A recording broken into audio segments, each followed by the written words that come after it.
There is a man in red overalls jumping over a barrel.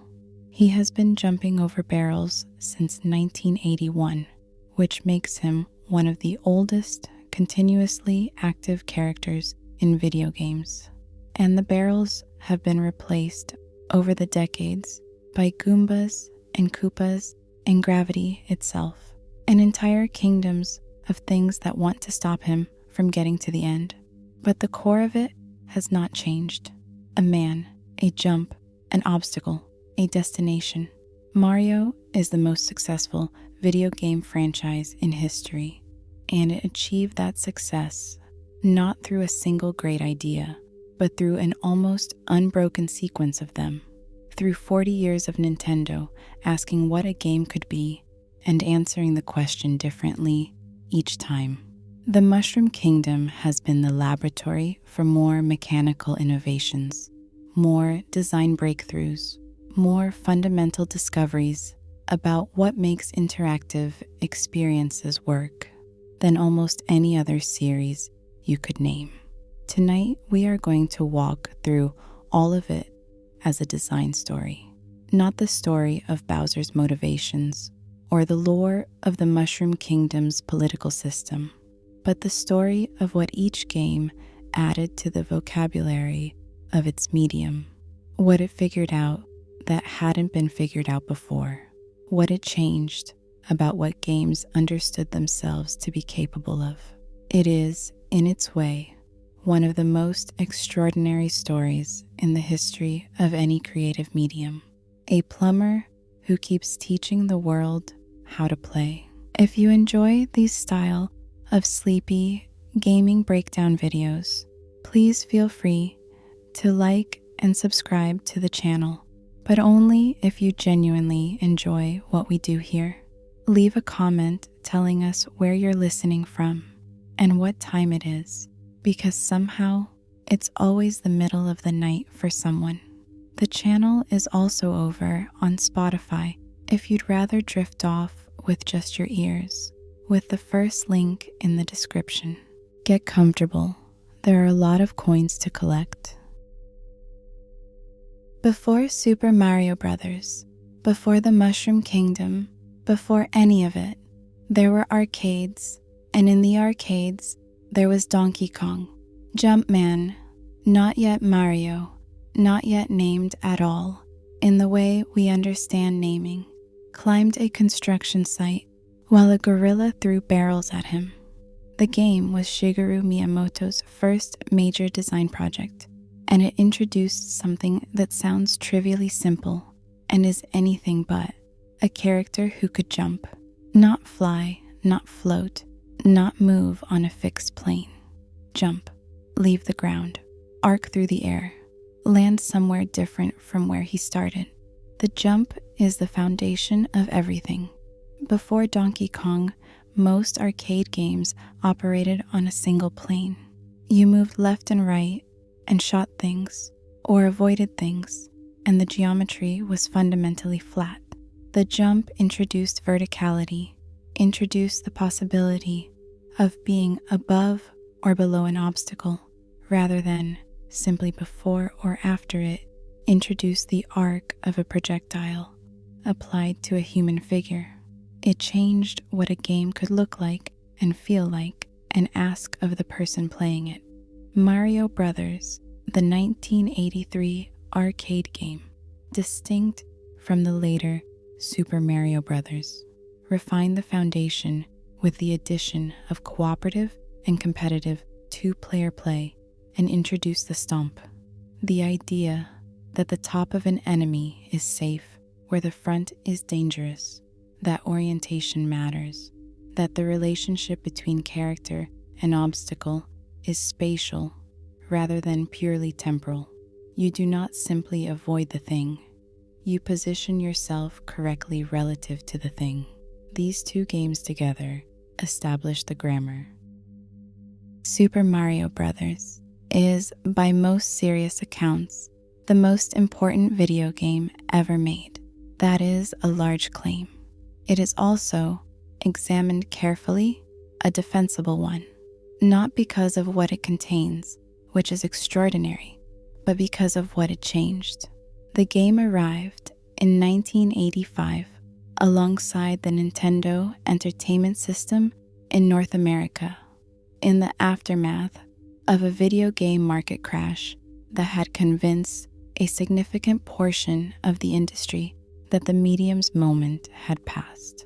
Super Mario Bros. Demonstrated definitively and commercially that the moment had not passed. It sold 40 million copies. It is the reason the NES succeeded. It is the reason the modern video game industry exists in the form it takes. What it actually is, as a designed object, is a masterclass in teaching without instructing. The first screen of World 1-1 is one of the most analyzed pieces of game design in the medium's history, and for good reason. It begins with Mario on the left side of the screen, facing right, facing the direction of progress. The first thing he encounters is a Goomba walking toward him. The Goomba can be avoided by moving right, jumped over, or stomped. The screen teaches all three options in the first 30 seconds without a single word of instruction. By the time a player reaches the first pipe, they understand the fundamental vocabulary of the game through play rather than through text. The design philosophy at work, sometimes called implicit teaching, sometimes called environmental storytelling, is the foundation of every well-designed game, since you do not tell the player what to do. You arrange the world so that doing the right thing is the natural response to what the world presents. Super Mario Bros. Also introduced the horizontal scroll, the world moving with Mario, the screen revealing new space as he moved forward, which was not technically new, but was used here with a flow and a rhythm that made it feel definitive. The levels are paced like music. The gaps and the enemies and the power-ups arrive in a tempo that keeps the player engaged without overwhelming them, that gives them room to breathe between challenges and then raises the pressure precisely when familiarity is beginning to settle in. The power-up system, the mushroom that makes Mario large, the fire flower that gives him projectiles, the star that makes him briefly invincible, is the game's other great contribution. The idea that the player character is not fixed, that the experience of playing can be transformed by what you find in the world, that gathering resources changes not just your options, but the fundamental feel of movement and possibility. Super Mario Bros. Is not the longest game ever made, or the most complex, or the most visually ambitious. It is the game that understood, more completely than anything before it, what a game is supposed to feel like to play. The two games that followed the original in the West took the vocabulary of Super Mario Bros. And pushed it in very different directions, and both are instructive about how design can evolve from a foundation. Super Mario Bros. 2, technically a reskin of a Japanese game called Doki Doki Panic, adapted for Western markets after the original Japanese sequel was deemed too difficult for export, introduced something the original had not: character differentiation. 4 playable characters, each with different movement properties. Mario is balanced. Luigi jumps higher and floats down slowly. Toad is fast but weak. Princess Peach can hover briefly. The choice of character is a design decision that affects how you approach every level. The game also replaced enemy stomping with vegetable throwing as the primary combat mechanic, pulling vegetables and enemies from the ground and using them as projectiles. It is a stranger game than the original, less immediately intuitive, and it arrived with the baggage of not being what players expected, but it demonstrated that the Mario framework was flexible enough to support a fundamentally different mechanical vocabulary while remaining recognizably itself. Super Mario Bros. 3 is the opposite of strange. It is the original's design philosophy taken to its fullest expression on the NES hardware. An enormous game by the standards of its era, with 8 worlds each containing multiple levels of extraordinary variety. A world map that added a layer of strategic navigation and a power-up system expanded into something genuinely rich.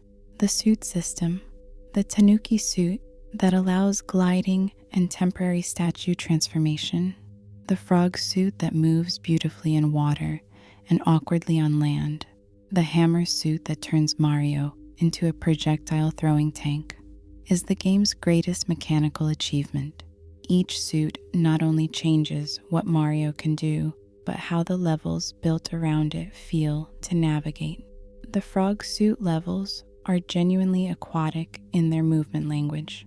The Tanuki suit levels have a floaty, exploratory quality that the grounded levels don't. The suit is not just a power-up, it is a temporary transformation of the game's feel. Super Mario World launched with the Super Nintendo, and it did what great launch titles do. It demonstrated, immediately and convincingly, that the new hardware was worth having. The game is larger than anything in the series that preceded it. A world map of interconnected regions, with secret exits that opened alternate paths, a level count that rewarded thorough exploration, a design that treated completionism as a goal worth pursuing. Finding every secret exit, reaching every level, revealing the full shape of the map. This was a new kind of engagement for the series, one that honored the player's curiosity with tangible discovery. The mechanical innovation that Super Mario World is most remembered for is Yoshi, a dinosaur companion who can be ridden, who can swallow enemies and use their properties, who adds a second layer of resource management to the experience. Having Yoshi changes how levels feel. Losing Yoshi, jumping off him to reach a ledge, leaving him behind on a platform, is one of gaming's earliest examples of a resource sacrifice that feels genuinely reluctant. He is useful enough to want and expendable enough to spend, and the calculation is always slightly uncomfortable. The cape, Super Mario World's primary flight power-up, introduced the concept of sustained flight through skill rather than simple power-up activation. Running, jumping, and maintaining the cape's lift required active input and timing in ways that the raccoon tail of Super Mario Bros. 3 did not. It rewarded mastery with a kind of movement freedom that felt genuinely earned. In 1996, Nintendo and Square, then at the peak of their collaboration, produced something that should not have worked as well as it did. A Mario role-playing game with turn-based combat, an experience system, and a story that treated the Mushroom Kingdom as a place with genuine depth. Super Mario RPG is the game that proved the Mario universe was capable of carrying a narrative. Not a complex narrative. The Smithy Gang's invasion and the 7-star pieces scattered across the world are familiar adventure story territory, but a narrative with genuine character work, with moments of genuine wit and occasional genuine feeling, with a supporting cast that the game takes the time to develop.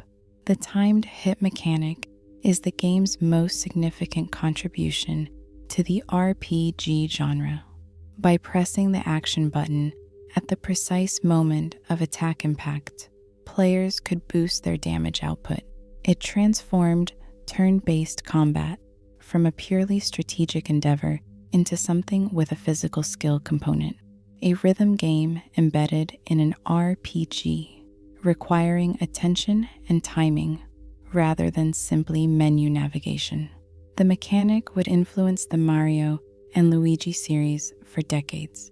Super Mario RPG also introduced Geno and Mallow, characters whose subsequent near absence from the franchise has been a source of genuine affection and mild heartbreak for the players who encountered them here. They are evidence of what the game did well. It made you care about characters that existed only within it, in a universe that had not previously made caring about characters a priority. Super Mario 64 is, for the three-dimensional era, what Super Mario Bros. Was for the two-dimensional one. The game that figured out how it worked. Everything that came before it in 3D gaming was provisional. Interesting experiments in a new space.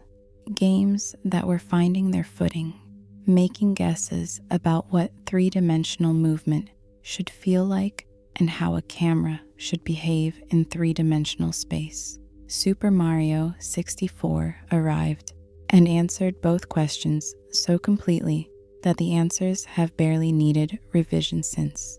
The camera is the revolution. The camera in Super Mario 64 is the player's responsibility. Controllable, adjustable, a tool rather than a fixed perspective. And this single decision changes everything about how 3D space is navigated. You are not watching Mario from a position you did not choose. You are choosing the position. You are making decisions about what to see and what to leave out of the frame, about the angle that gives you the best read on the jump you're about to attempt. The camera is gameplay. Mario's movement in 3 dimensions is the other revolution. The analog stick of the Nintendo 64 controller, itself a response to the needs of this specific game, gives Mario speed proportional to the input. Push slightly and he walks, push fully and he runs, push in a circle, and the world responds accordingly. The range of movement available to him, the triple jump, the long jump, the wall kick, the backflip, is not just generous. It is tuned to feel so good that moving through space is pleasurable, independent of any objective. Players who have spent 30 seconds simply running in circles in Peach's courtyard understand this. The movement is its own reward.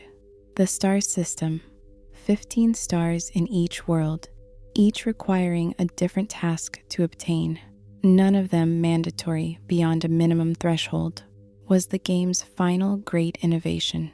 Open world design in 1996, in a game that gave you objectives rather than forcing a sequence.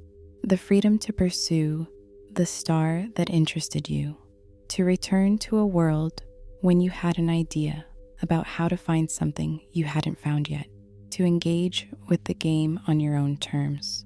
Super Mario 64 invented a design philosophy that the rest of the industry spent 15 years catching up with.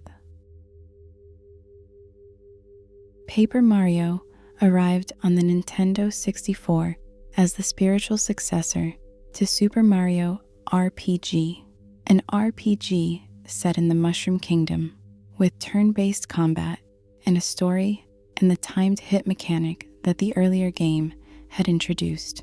But it was doing something formally that Super Mario RPG had not attempted. The world is flat. Mario and his companions are rendered as paper figures, moving through environments that are themselves constructed from flat planes and folded shapes, a visual conceit that the game uses not just as an aesthetic, but as a mechanical language. Things are revealed by turning pages. Secrets are hidden behind flat surfaces, that the camera can see past. The paperness of the world is not just how it looks, it is how it works. Paper Mario's partner system is the game's most significant mechanical contribution. 8 companions, each with their own abilities in both combat and exploration, each able to assist Mario in ways that make the world more navigable. Cooper the Koopa can knock his shell into distant switches. Bombette can blow up cracked walls. Lakey Lester floats over hazards. The partners are not just combat resources. They are tools that make the world yield its secrets differently depending on who you have with you.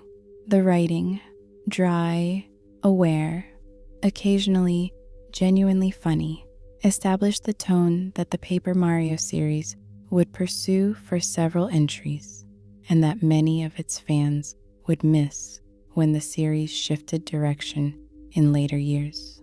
The Mushroom Kingdom, rendered in paper, is a place with a sense of humor about itself, and the game wears that quality well.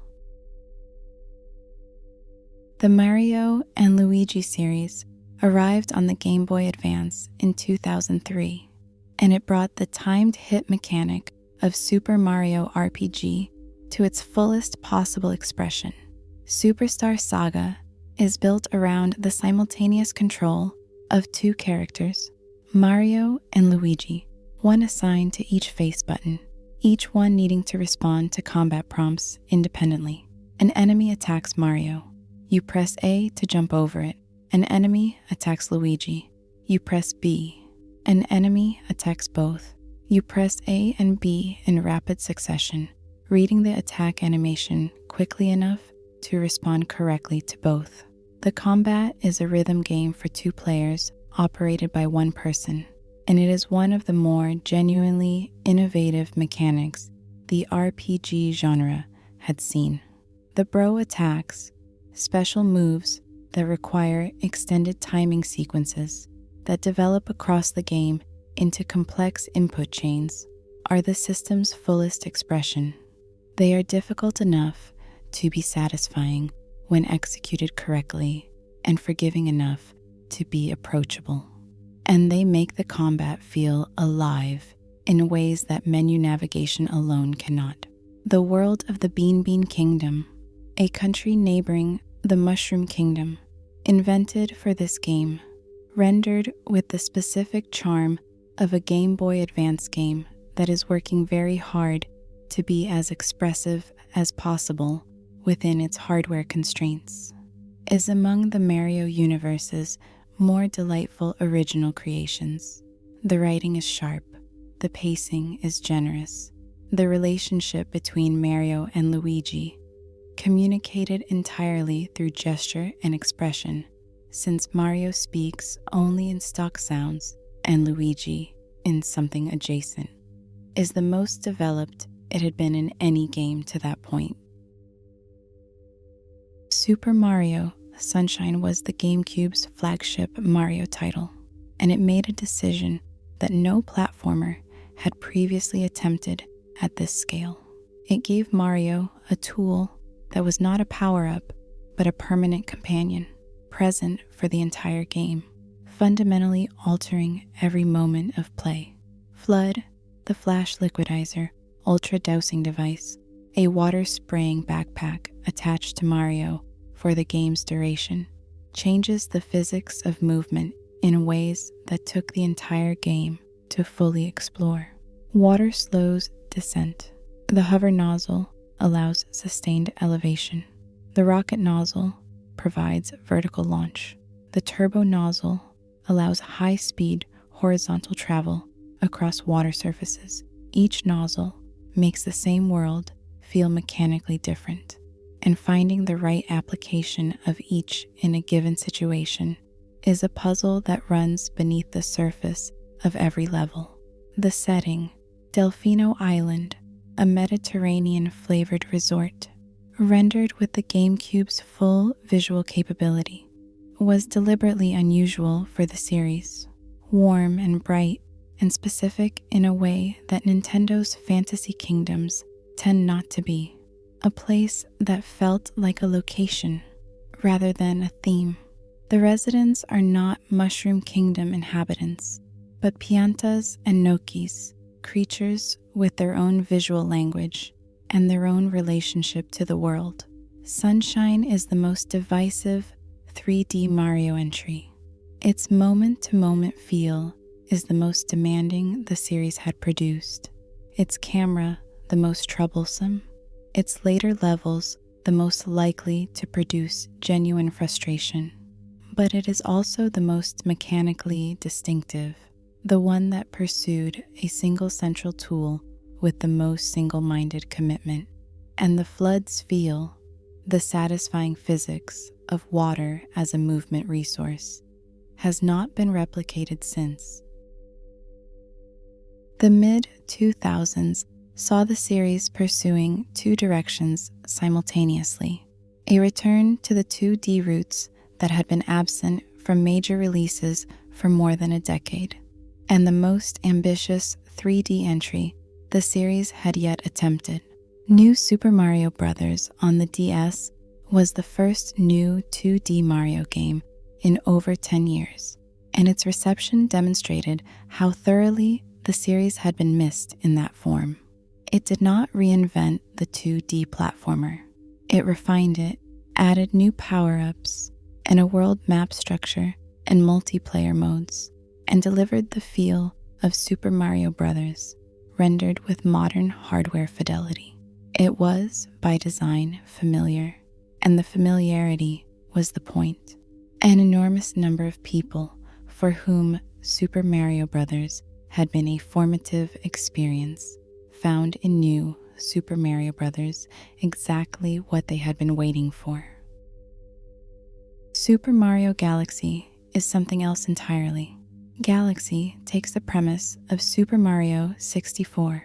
Mario, in three-dimensional space, collecting stars, navigating worlds, and rebuilds it around a single radical idea: gravity as a design tool. Rather than flat environments, Galaxy's worlds are spherical and irregular and spatially strange, with gravity pulling toward the nearest solid surface, regardless of direction. Walking along the outside of a tiny planet, the sky in every direction is one of the series' most visually startling experiences.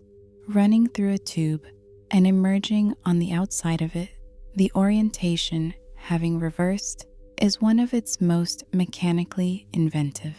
The spin mechanic, a motion control input using the Wii remote, producing a short-range spin attack and a small hop when performed in the air, is more elegantly integrated than most motion controls of the era, feeling optional enough to be comfortable and useful enough to become habitual. But it is the gravity that defines the game. Every level is a spatial puzzle, as well as a platforming challenge, requiring the player to think not just about where they are going, but about the orientation of the surface they will land on and how the physics will behave when they get there. New Super Mario Bros. Wii extended the 2D return into multiplayer territory. 4 players simultaneously on the same screen. The chaos of multiple Marios colliding and assisting, and occasionally making each other's lives considerably more difficult. It is the most social the series had been since the original Mario Bros. Arcade game, and it found an enormous audience in living rooms and family gatherings. Super Mario Galaxy 2 is the rarest kind of sequel, one that takes everything its predecessor established and adds enough to justify a full new game without changing what made the original work. The addition of Yoshi, returning to 3D Mario for the first time since Sunshine, adds a new layer of movement possibility. Different fruits produce different temporary transformations. A bulb berry that illuminates dark areas. A blimp berry that inflates Yoshi for aerial traversal. A dash pepper that produces explosive, horizontal speed. The integration of Yoshi with Galaxy's gravity mechanics produces combinations the first game could not have attempted.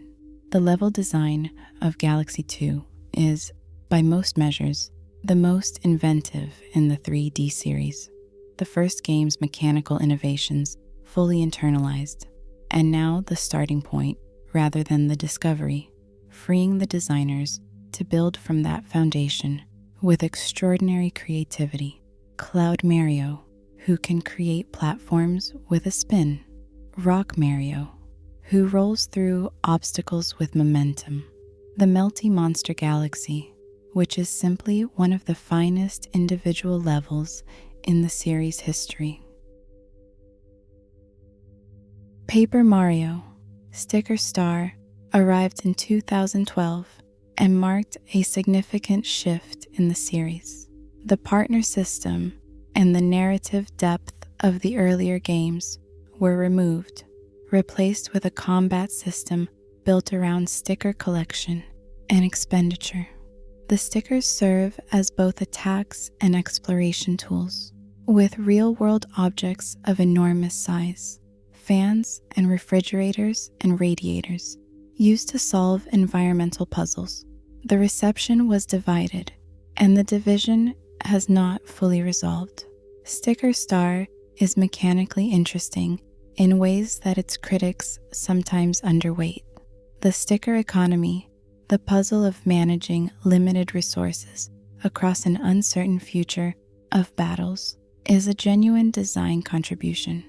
But the loss of the partner system and the narrative warmth of the earlier games was felt, and felt sharply, by the audience that had grown up with Paper Mario on the 64. Color Splash and Origami King followed, each continuing the direction Sticker Star had established, while finding new applications for the paper aesthetic. Origami King, in particular, with its ring-based battle system and its surprisingly affecting story, suggested that the series had found a new equilibrium that could develop in interesting directions.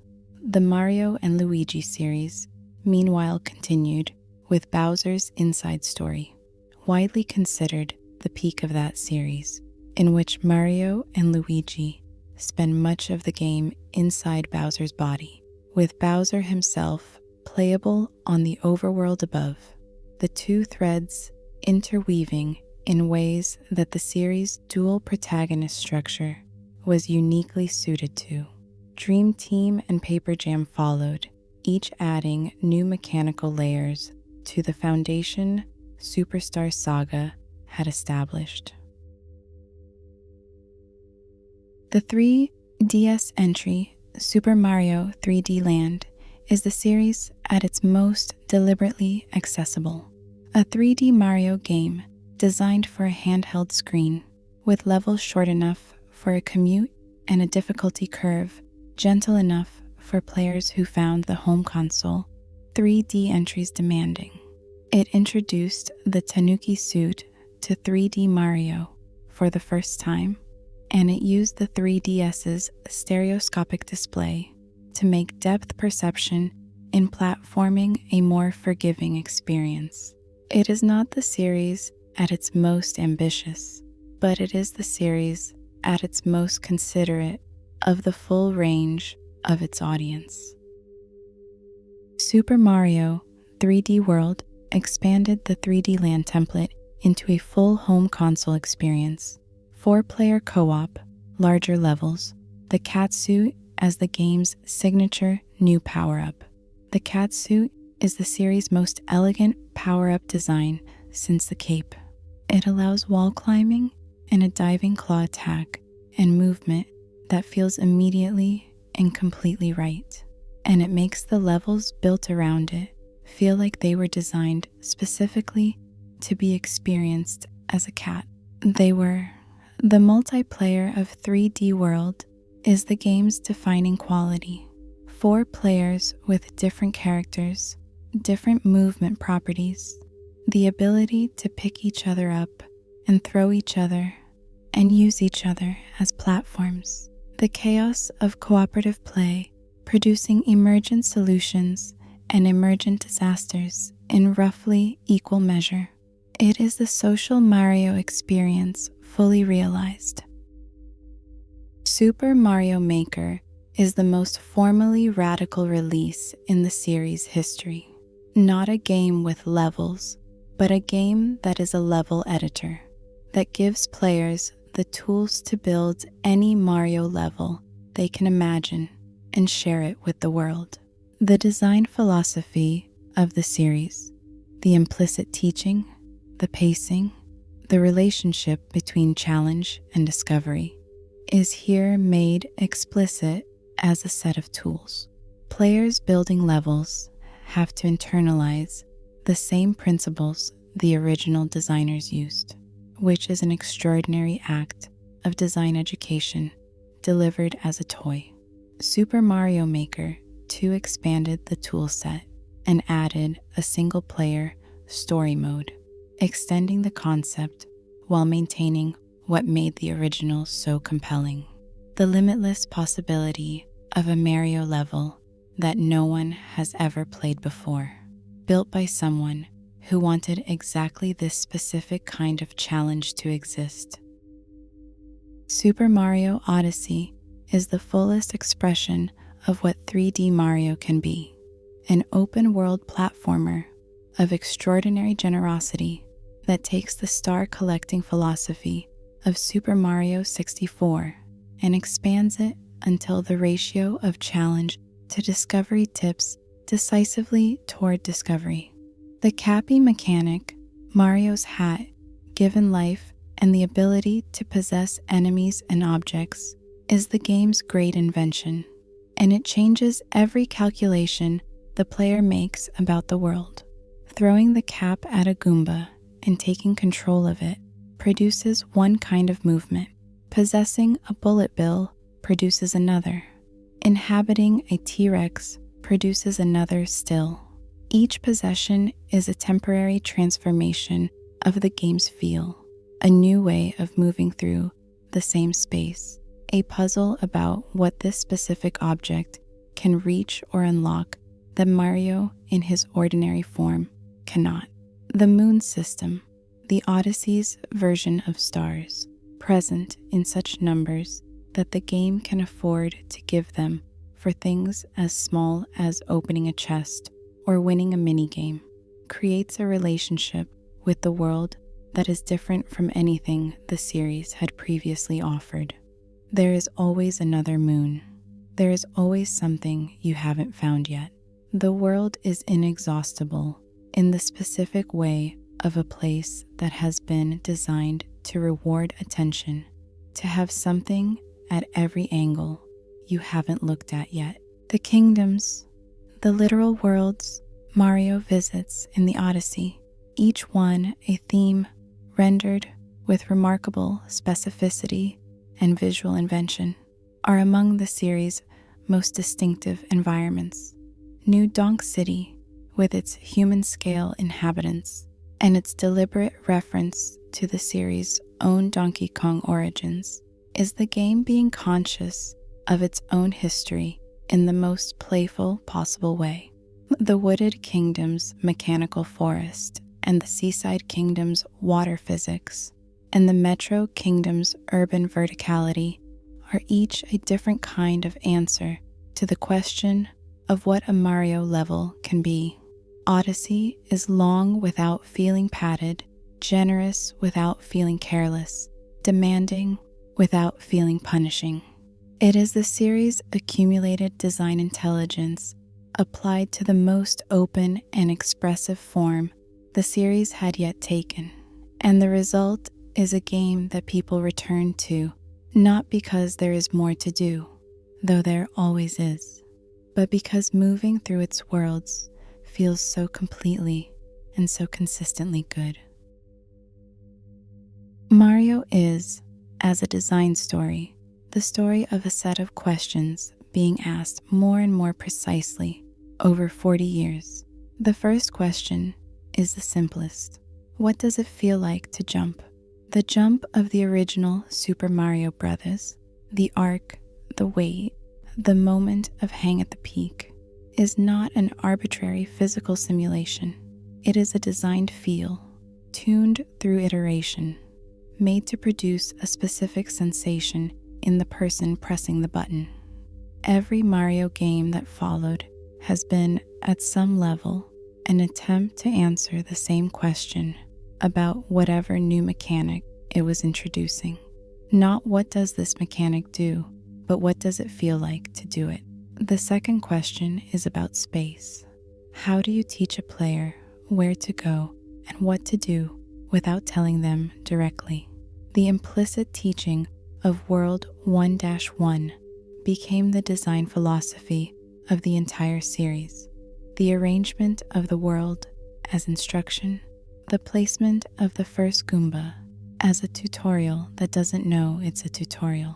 Every level in every Mario game is an argument about what the player should notice and when they should notice it, made entirely through arrangement rather than text. The third question is about possibility. What can the player do that they couldn't do before? Each new power-up, each new mechanic, each new character ability is an answer to this question, an expansion of the possibility space that the player inhabits. The mushroom that makes Mario large, the tanuki suit, the flood, Cappy, each one adds a new verb to the language, a new thing that can be done, a new angle from which the world can be approached. What makes Mario remarkable as a design object is not that it keeps asking these questions. Many series do. It is that it keeps finding genuinely new answers. The jump of Odyssey is not the jump of Super Mario Bros. They are related, they are recognizably from the same family of feeling, but they are different in ways that matter.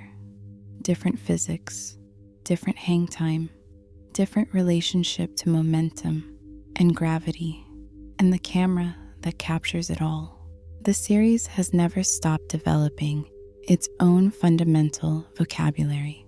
The culture around Mario, the nostalgia, the recognition, the specific emotional register that certain melodies and images and the shape of a mushroom produce in people who grew up with the games is the accumulated weight of all those design decisions, landing over decades in the bodies and memories of the people who played them.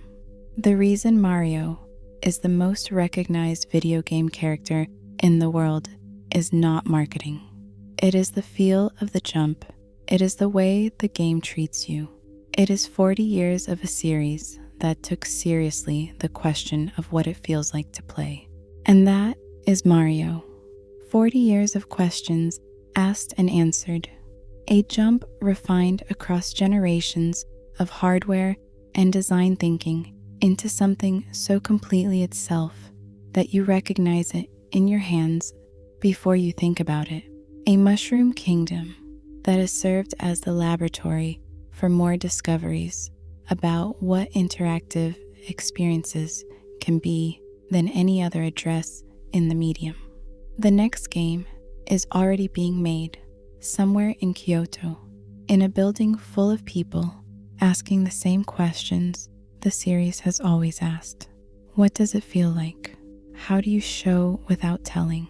What can the player do that they couldn't do before? Whatever they find, it will begin with a man in red overalls and a jump and a world arranged carefully around the assumption that you will figure it out. You will figure it out. Sleep well. Well, hello there, my sleepy friends. There is a field. It is enormous and green, and the wind moves through it in a way that makes you want to stand still for a moment before you do anything else. There are mountains in the distance, and a castle somewhere in the middle distance, and a sky that changes with the time of day in ways that feel significant without being explained. And somewhere in that field, In a village at its edge, or a forest at its heart, a young man in a green tunic is about to be asked to do something that will take everything he has. The Legend of Zelda is one of the oldest and most beloved franchises in gaming, and it has survived nearly 4 decades by doing something that sounds simple and is extraordinarily difficult. It keeps finding new ways to make that field feel like the first time. The series is built on a myth, not a complicated one. At its core, it is the oldest story there is. A darkness rises, a hero answers, a kingdom is saved, or at least given another chance. The names repeat across the ages. Link, the hero. Zelda, the princess, who is also always much more than a princess. Ganon, the embodiment of a desire for power so total that it has long since consumed whatever person it began in. They are not the same people across the games.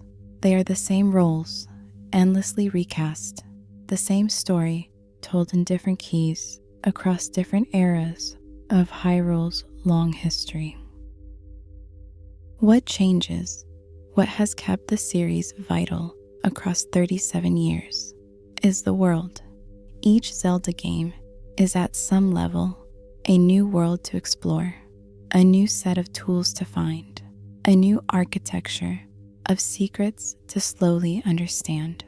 The myth is the constant, the world is the variable, and the world in this series is always extraordinary.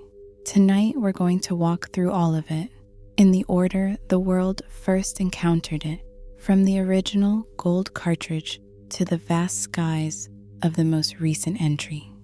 Each game is its own world. Each world is worth visiting. If you enjoy these style of sleepy gaming breakdown videos, please feel free to like and subscribe to the channel, but only if you genuinely enjoy what we do here. Leave a comment telling us where you're listening from and what time it is, because somehow it's always the middle of the night for someone. The channel is also over on Spotify if you'd rather drift off with just your ears, with the first link in the description. Get comfortable. The adventure begins where it always begins, at the edge of a field with a sword you just found and a very long way to go. The original Legend of Zelda arrived in Japan in 1986 on a gold cartridge, which was itself a statement. Gold meant something. Gold meant this was different, and it was different.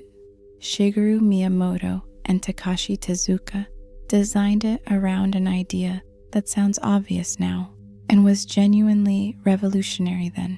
What if you gave a player a world and let them explore it? Not a corridor, not a level. A world connected, consistent, full of secrets that rewarded the curious and punished the careless, built on the assumption that the player was intelligent enough to figure things out without being told exactly what to do. The world is Hyrule, and it is in danger. Ganon, the Prince of Darkness, has stolen the Triforce of Power, one piece of a sacred relic of divine origin, conferring the power it embodies on whoever possesses it, and has imprisoned Princess Zelda, who scattered the other piece, the Triforce of Wisdom, into 8 fragments across the kingdom before she was captured. Link, a young boy, the player's avatar, defined entirely by his willingness to go forward, arrives and begins the work of reassembly. The overworld of the original Zelda is a grid of screens, and each screen connects to the next in every direction, and the whole thing is held in memory by a battery, the first cartridge to use one, so that the world persists between sessions, so that the dungeon you explored yesterday is the dungeon you return to today. This was not a small thing. This was the game insisting that Hyrule was real, that it continued when you weren't looking, that the adventure had weight. The 9 dungeons, each one a self-contained puzzle with a specific item to find and a boss to defeat and a piece of the Triforce at the end, established the template that the series would refine across decades. The items are the language, the boomerang, the bombs, the bow, the candle. Each one opens new possibilities, changes what you can reach, makes the world larger by making you more capable within it. Ganon is defeated. The Triforce is reassembled. Zelda is saved. The gold cartridge sold millions of copies. It sold the NES to households that hadn't yet bought one. It demonstrated that a video game could be an adventure in the fullest sense, not a challenge to be overcome, but a world to be inhabited. Everything that came after it is its descendant. The second Zelda arrived a year later, and it made a decision that the series has never quite repeated. It became a side-scrolling action, role-playing game. The overworld remained a top-down map of a Hyrule that had grown larger and more detailed, but moving into a town or a dungeon shifted the perspective sideways, and what followed was harder and stranger and more demanding than the original. Link gains experience points. He levels up. He learns magic spells from sages scattered across the kingdom. The combat requires timing and precision rather than the more forgiving approach of the original. The story is a direct continuation. Link must awaken the sleeping Princess Zelda, a different Zelda from the one he rescued, who has been cursed into slumber. The backstory involves a prince, a missing piece of the Triforce, and the origins of the name Zelda being given to every princess born to the royal family. It is the series at its most concerned with its own mythology. Zelda 2 is, in the polite consensus of the franchise's history, the odd one out. It is difficult in ways that feel less deliberate than the original's difficulty, and the side-scrolling action has not aged with the same grace as the top-down exploration. Many players have bounced off it and never returned, and yet it has its defenders who are not wrong that there is something here worth finding. A game that was willing to experiment with what the series could be before the series had fully defined itself, that took genuine risks with tone and mechanics, and that demonstrated in its difficulty that Hyrule was a place that could be genuinely hostile rather than merely challenging. The series took the feedback. What came next was a correction and an expansion simultaneously. A Link to the Past is, for many people, the Zelda game, the one that arrived and made everything clear, that defined what the series was and what it was capable of and what it was going to be about for the decades that followed. It returned to the top-down perspective of the original and expanded it into something that felt, in 1991, almost impossibly large and varied and alive. Hyrule had never looked like this. The villages and the castle and the Death Mountain and the Lost Woods rendered with a detail and expressiveness that the NES hardware could not have approached. And underneath Hyrule, or alongside it, was something the series had not previously attempted: a second world. The Dark World is the corrupted reflection of Hyrule, Ganon's domain made literal. The same geography transformed into something wrong, the greens gone brown and gold, the familiar shapes distorted into threat. Moving between the light world and the dark world is the game's central mechanic, and it is used with extraordinary ingenuity. A bridge in one world is a gap in the other. A chest in the light world is a boulder in the dark, and the puzzle of navigating between them gives the game a spatial complexity that the original could not have achieved. The story is the series' most fully realized to this point. The 7 sages sealed away, the Triforce at stake, a wizard named Aghanim serving as the initial antagonist before the full picture assembles. Ganon here is not just a final boss, but a presence, the dark force that has been shaping events from the beginning, whose history the game discloses with patience. The dungeon design is the series at its most confident. Each one has a theme, an item, and a logic that makes the item feel essential rather than arbitrary. The boss fights are creative and fair in the way that the best Zelda bosses are.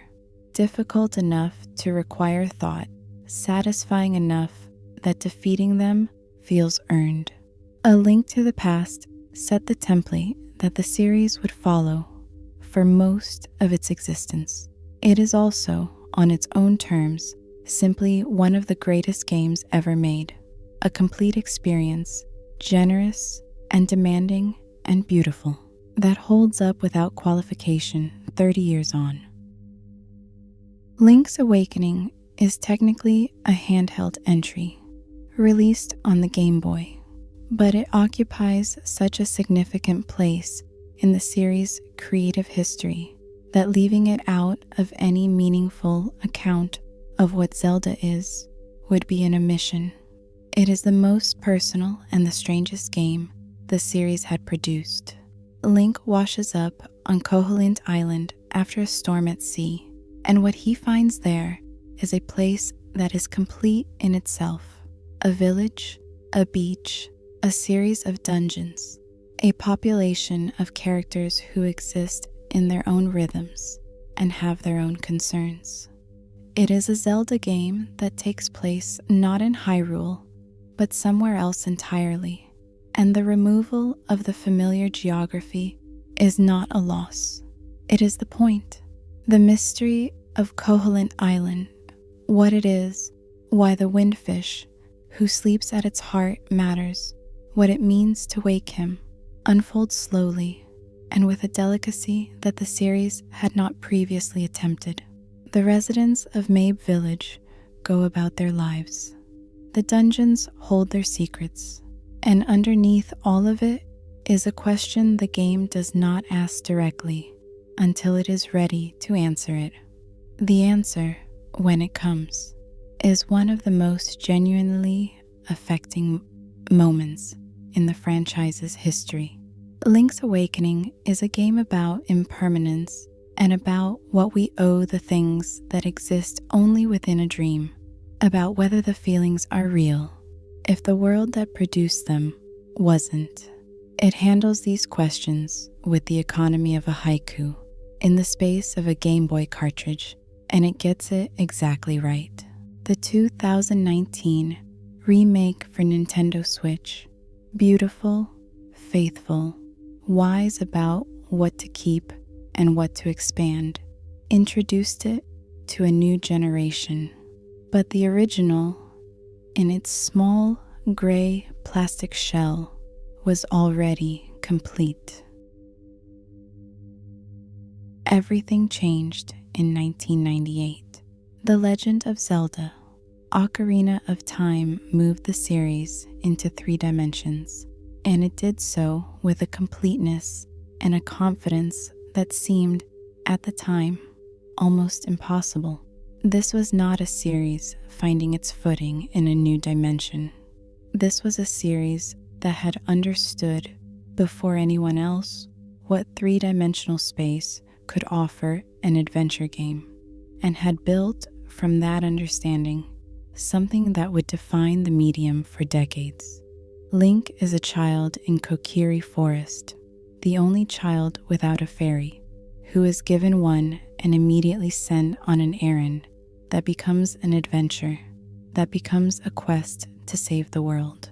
The structure is the familiar one: dungeons, items, a growing sense of the scale of what is at stake. But the scale of Ocarina of Time was unlike anything the series had previously attempted. Hyrule Field, that enormous open space between the forest and the castle and the mountains, was the statement. Walking into it for the first time, the camera pulling back to reveal the full scope of the world, was a moment that players who experienced it have never quite forgotten. Time is the game's central mechanic and its central theme. Young Link and adult Link inhabit the same Hyrule 7 years apart, and the gap between those two versions of the world, the castle town transformed, the characters aged, the consequences of events that happened in your childhood now visible around you, gives Ocarina of Time an emotional texture that no previous Zelda game had approached. You plant a seed as a child and water it as an adult. You meet someone young and find them old. The world is the same world and a completely different one, and the gap between them is where the game's feeling lives. Ganondorf, the fully realized human form of the evil that previous games had simply called Ganon, is here for the first time, and he is the better for the dimensionality. A Gerudo man who coveted the Triforce and took it, whose ambition is rendered across the gap of 7 years as something that achieved its goal and found the goal insufficient. The kingdom he rules is not a thriving kingdom. Power without purpose is its own kind of imprisonment. The final battle, Ganon in his beast form, the castle burning around you, Zelda throwing you her light arrows from across the arena, is the series at its most operatic. The ending, with young Link returned to his childhood and the timeline branching in ways the series would spend years trying to account for, is both a resolution and a beginning. Ocarina of Time is, by the measurement of most critical consensus, one of the greatest games ever made. It is also simply one of the best adventures ever told. In any medium, in any form, a young man and a kingdom, and the 7 years between who he was and who he had to become. Majora's Mask arrived 2 years after Ocarina of Time, built in 11 months on the same engine, and it is the series' most singular creation, a game that took everything the predecessor established and used it to ask completely different questions. Link is searching for Navi, his fairy companion from Ocarina, who left at the end of that game without explanation. He is alone in a forest when his horse is stolen, and he is cursed into the form of a Deku scrub, and he stumbles into Termina, a world parallel to Hyrule, familiar enough to be unsettling, different enough to be entirely its own thing. Termina has 3 days left. The moon, enormous, wrong, with a face that is one of gaming's more genuinely disturbing images, is falling. It will hit in 72 hours and destroy everything. The 3-day cycle that structures Majora's Mask is not just a mechanic. It is the game's entire argument. You move through Termina in those 72 hours, meeting its people, learning their stories, understanding what they stand to lose. Then you play the Song of Time and go back to the beginning and do it again. The world resets, the people forget, but you remember, and what you carry forward is the knowledge of who these people are and what they need and what it would mean to save them. The people of Termina are the game, not the dungeons, though the dungeons are extraordinary, and not Majora itself, though the final confrontation is the series' most psychologically strange. It is the postman who cannot leave his route even as the world ends. The couple who never managed to say the right things to each other. The ranch girl who keeps playing music for the horses because the horses need it. The soldier who died on a road and keeps returning to it, looking for something he left behind. Majora's Mask is a game about grief, about the people you cannot save, about what it means to keep trying anyway, about the specific loneliness of being the one who remembers when no one else does.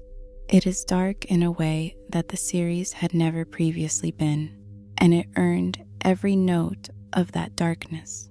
It is also, underneath all of it, a game about a child who is looking for a friend. That is the loneliest thread running through it, and it is the one that stays. The Wind Waker arrived in 2002 with a cel-shaded art style that caused a controversy that looks, from this distance, almost comic in its wrong-headedness. Players saw the cartoon Link, the enormous eyes, the expressive face, the colors that were warm and saturated rather than realistic, and declared that it was not the Zelda they wanted.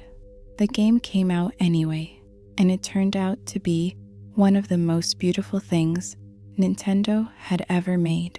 The world is an ocean. Hyrule is beneath it, flooded, sealed away by the gods to stop Ganon's return. The old kingdom, now a memory, at the bottom of the sea. What remains above the waterline is a scattering of islands, and between them an enormous blue-green expanse that Link crosses by sailboat, with the wind at his back and the horizon always promising something new. Link here is a boy on Outset Island who watches his sister be taken by a giant bird and sets off to find her. He encounters pirates, a crew of unlikely allies, the descendant of the Hyrule royal line, living incognito among them.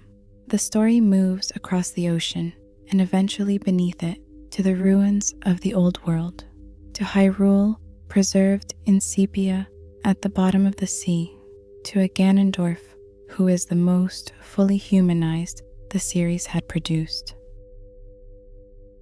That Ganondorf is the game's most remarkable creation. He wanted the winds of Hyrule, the wind that blows out of the mountains and across the fields, which he had never felt in the desert where he was born. A man whose original desire was so ordinary, so human, and who pursued it so completely that it became something monstrous. The game does not forgive him. It understands him, which is different and harder. The ocean sailing is meditative in ways that the game was perhaps not fully designed to be. It requires patience, and some players found the patience too much to ask. But those who gave it found something in the crossing that Zelda games rarely offer: the simple pleasure of movement through beautiful space, with nothing to do but watch the water and wait for the next island to appear. The Wind Waker ends with Hyrule sealed forever, the king of Hyrule choosing to drown the old world rather than let it be fought over again, asking the gods to give Link and Zelda a new world, one without the weight of all that history.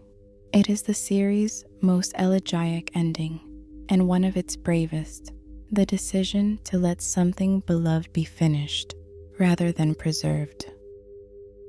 Twilight Princess was, in some respects, a direct response to the Wind Waker pushback, a Zelda game that committed fully to the darker, more realistic aesthetic that some players had wanted, that gave them an adult Link and a serious tone, and a world that felt heavy with consequence.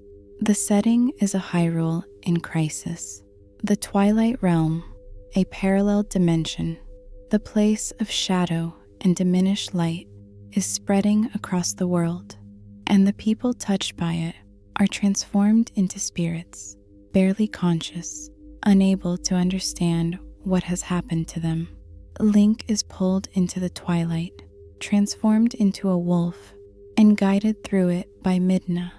Midna is the game's great achievement. She is an imp from the Twilight realm, small, mocking, initially entirely self-interested, using Link as an instrument for her own purposes, before the relationship becomes something considerably more genuine. Her arc across Twilight Princess is the series' finest supporting character work. The slow process of a person who has decided that caring is too dangerous, allowing herself to care anyway, and what that costs. The wolf sections, Link moving through the twilight in animal form, guided by Midna, sensing things his human form cannot, are among the more genuinely eerie stretches the series has produced. The twilight has a specific quality, not darkness exactly, but a diminishment, a muting of everything that makes the world bright, and the people caught in it are heartbreaking, precisely because they don't know what's wrong. Ganondorf's return, the third iteration in the adult timeline, undimmed, leads to one of the most dramatically satisfying final sequences the series had managed, culminating in a horseback battle across Hyrule Field and a final sword fight at sunset that is the series at its most purely cinematic. Midna's departure at the end, the mirror that connects the worlds, shattered to seal the Twilight realm, the connection severed permanently, is the game's most painful moment, handled with a restraint that makes it land harder than spectacle would have. She was here, now she isn't. The world is intact, the cost is real. Skyward Sword occupies a specific place in the franchise's timeline. It is, within the internal chronology, the earliest story, the one that precedes all others and explains how the cycle of Link and Zelda and Ganon began. It is also, in the history of the series' reception, one of the more complicated entries to account for fairly. The setting is Skyloft, a civilization built on islands in the clouds, above a layer of cloud cover that separates the sky from the surface world below, which the people of Skyloft regard as a dangerous myth. Link is a student at the Knight Academy, and Zelda is his closest friend, and the relationship between them, present, specific, the warmth of two people who have known each other long enough to be completely comfortable, is the most personal the series had given them before or since. Then Zelda falls through the cloud barrier, and everything begins. The surface world below is extraordinary. The Faron Woods, Elden Volcano, the Lanayru Desert, each region an ecosystem rendered with unusual detail. The temples within them are the most puzzle-dense the series had produced, each room a self-contained logic problem, each item used with a thoroughness that occasionally tips from satisfying into exhausting. The motion controls. The game was designed around the Wii Motion Plus, with sword swings and shield raises mapped to physical gestures, were divisive on release and remain so. At their best, they produce a sense of engagement with the combat that the series had not previously achieved. At their worst, they introduce friction that interrupts the flow of what should feel effortless. The story, though, is the series at its most emotionally direct. Skyward Sword is a love story, not dressed up as something else, not subordinated to the adventure, but genuinely and explicitly about two people and what they mean to each other. The final scenes, with the cost of what Zelda sacrificed, made clear, and Link's response to that cost given room to breathe, are the most affecting the series had managed since Majora's Mask. Girahim, the flamboyant, unsettling antagonist who serves a greater darkness, and Impa, the ancient guide who appears here as a young woman and whose lifetime of service to Zelda's bloodline the game renders as an act of extraordinary devotion, are among the series' better supporting characters. The revelation of what demise, the final boss, actually represents, not just an enemy, but the origin of the entire cycle, the source of the curse that ensures the conflict will repeat, gives Skyward Sword a weight that retroactively deepens every game that followed it in release order. Everything changed again in 2017. The Legend of Zelda: Breath of the Wild dismantled the series template that A Link to the Past had established and rebuilt it from the foundation up. No fixed dungeon order, no prescribed item progression, no map that guided you toward the next objective with comfortable clarity. Instead, a vast open world, a set of base mechanics, and the implicit invitation to go anywhere, do anything, figure it out yourself. Link wakes in a cave with no memory. The voice of a woman guides him to the entrance, and he steps out onto a hillside. And the view from that hillside, Hyrule spread out in every direction, every mountain and lake and ruin visible from here, the whole world present and unmediated, is one of the great opening images in gaming. The game says nothing. It gives you the world. Hyrule here is 100 years past a catastrophe. Calamity Ganon, an ancient evil that returned in a form more elemental and less personal than any previous iteration, swept through the kingdom, destroying the divine mechanical guardians that were supposed to stop it, trapping Princess Zelda in a desperate containment effort inside Hyrule Castle. The kingdom fell, the champions died. Link survived by being sealed in a healing chamber, emerging a century later with no memory of any of it. The memories are the story, scattered across Hyrule as photographs of moments from the time before the calamity. They are found in any order the player chooses. And because they are found in any order, the story they tell is assembled differently by every player, experienced as fragments rather than sequence, felt rather than followed. It is the most personal narrative structure the series had attempted because it is the most literally reconstructed. You are remembering alongside Link, piecing together a past that belongs to both of you. The physics engine, the game's most radical mechanical innovation, a system that applies consistent rules to every object and surface and element in the world, makes Hyrule feel like a place that exists by its own logic rather than the game's convenience. Fire spreads, metal conducts, wood floats, the wind changes. The same rules that govern puzzle solving govern combat and exploration and cooking and the dozens of other things the game asks you to engage with.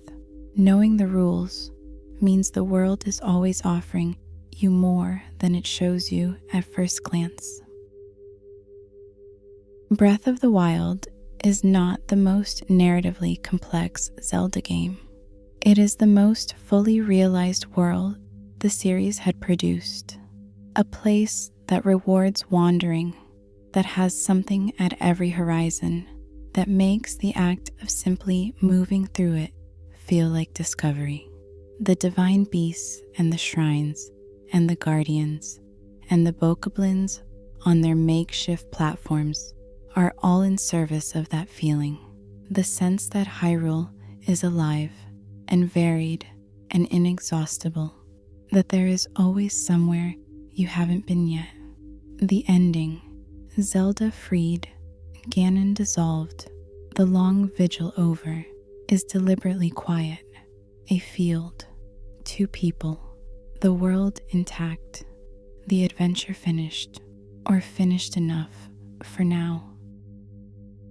Tears of the Kingdom had the most difficult task any Zelda game has faced, following Breath of the Wild in the same world, with the same Link and the same Zelda and the same Hyrule, and justifying its own existence.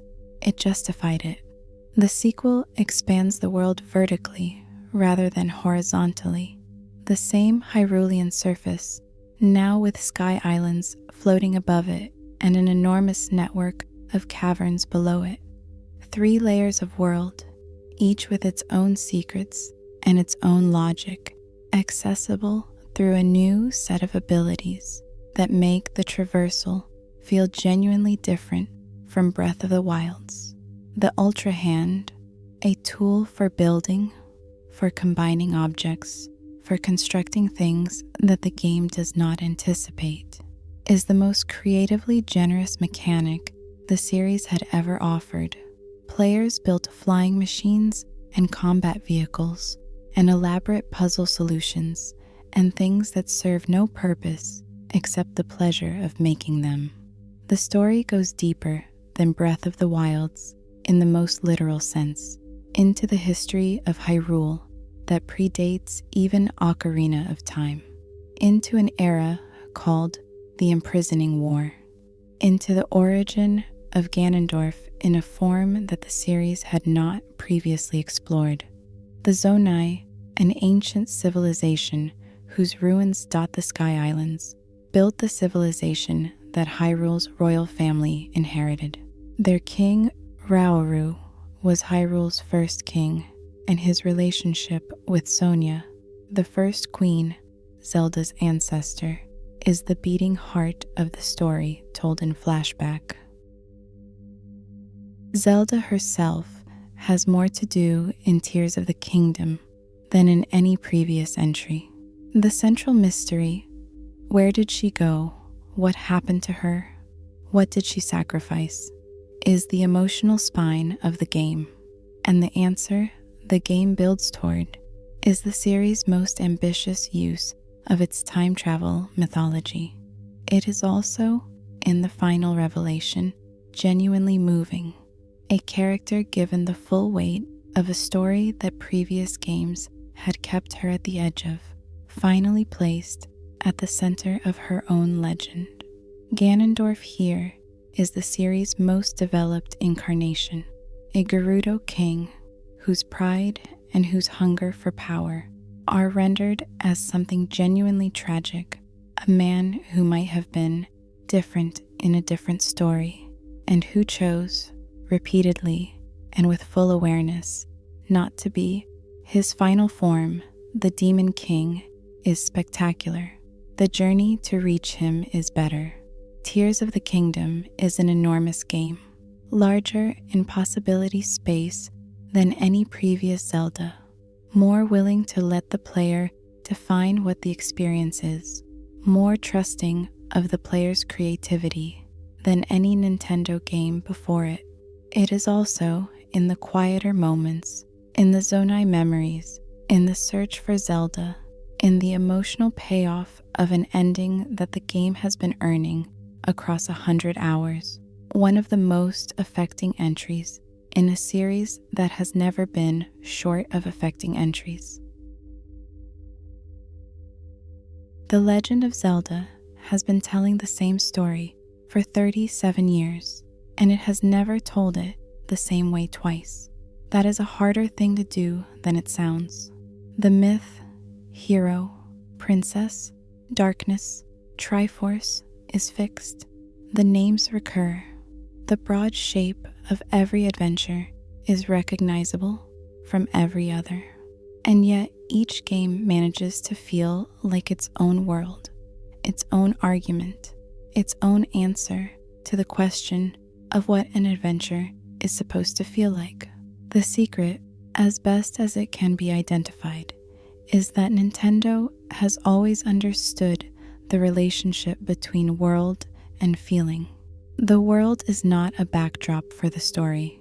It is the story, the architecture of Hyrule, and its reflections and its alternates is what produces the specific emotions each game is after. The ocean of Wind Waker produces loneliness and wonder simultaneously. The 3-day cycle of Majora's Mask produces urgency and grief. The open field of Breath of the Wild produces freedom and solitude, and the specific pleasure of being very small in a very large place. Link is deliberately empty at the center of all of it. He has no dialogue, no expressed interiority, no preferences. We are shown. He is defined entirely by what he does, by the act of going forward, when going forward is hard, of finding the thing that the dungeon requires, of returning from the end of the world to see what the world looks like now that it has been saved. He is the player's relationship to the world, given a green hat and a sword. What he feels is what you feel. What he discovers is what you discover.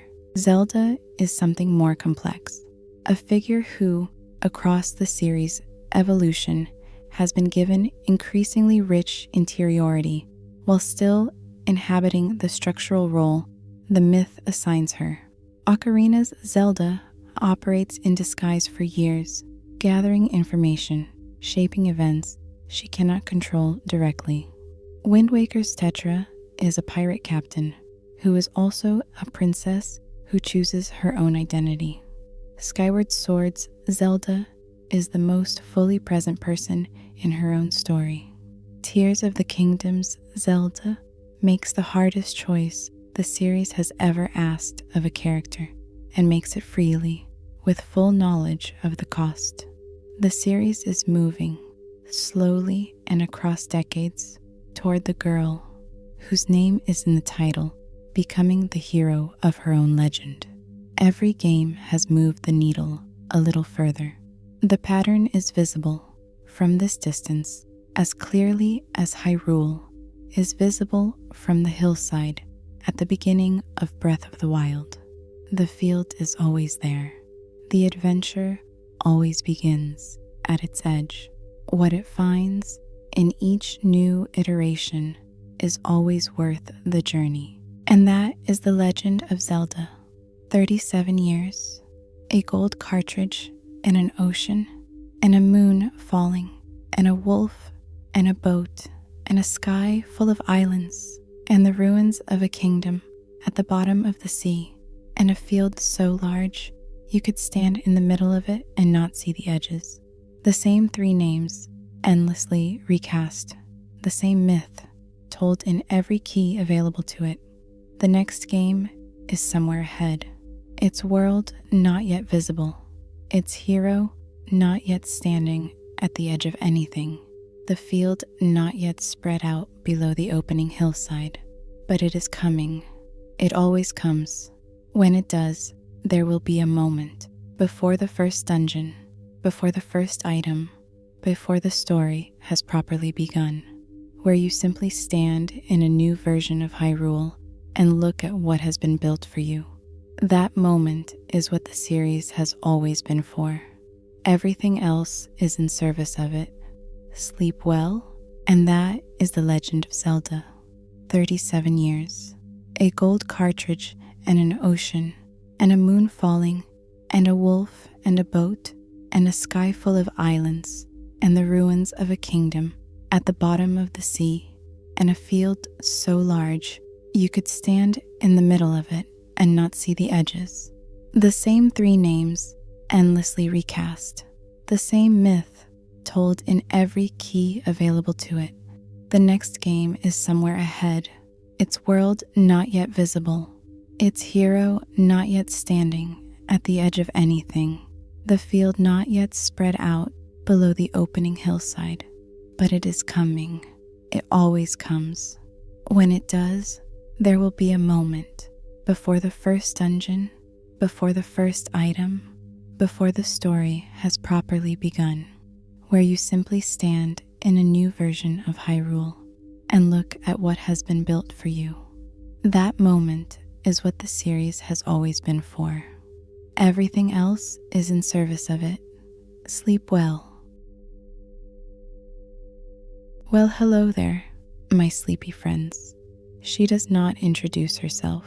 She arrives in a ship on a planet through a door that should have stayed closed, and she gets to work. She does not explain her methods or her history or the weight she carries from the last time she was somewhere like this. The suit is on. The arm cannon is charged.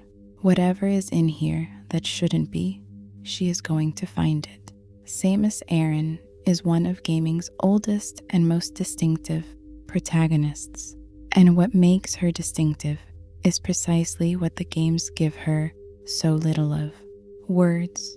She is defined almost entirely by action, by movement, by the specific way she navigates a world that is trying to kill her.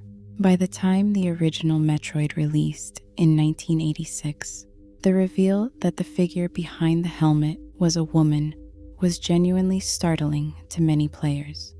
Not because of anything the game had said about her, but because of everything it hadn't.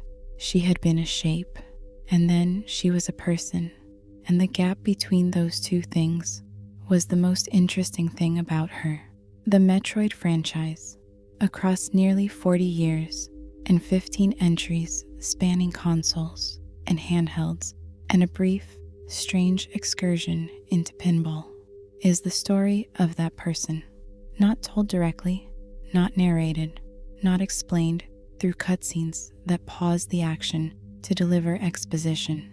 Told through worlds, through the ruins she moves through, and the creatures she fights, and the civilizations whose histories she reads from the architecture of places that have been empty for a very long time. Tonight, we're going to walk through all of it, every entry, every world, the 2D classics and the Prime Trilogy, and the games in between and the ones at the edges.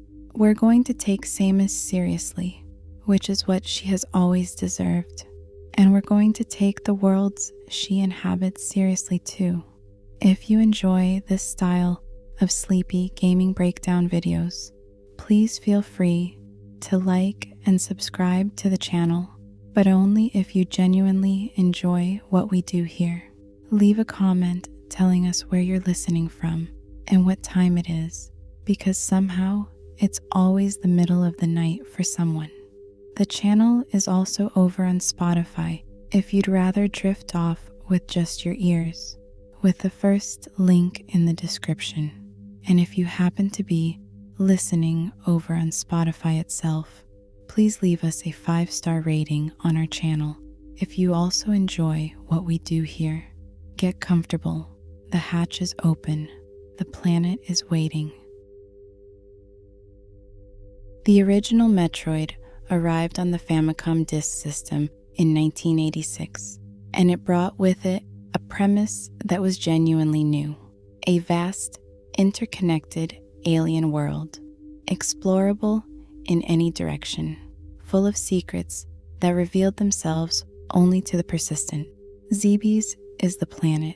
It is a cave system that goes very deep, corridors of alien rock and Chozo architecture, lava below and the open surface above, rooms that connect in ways that the map slowly makes legible.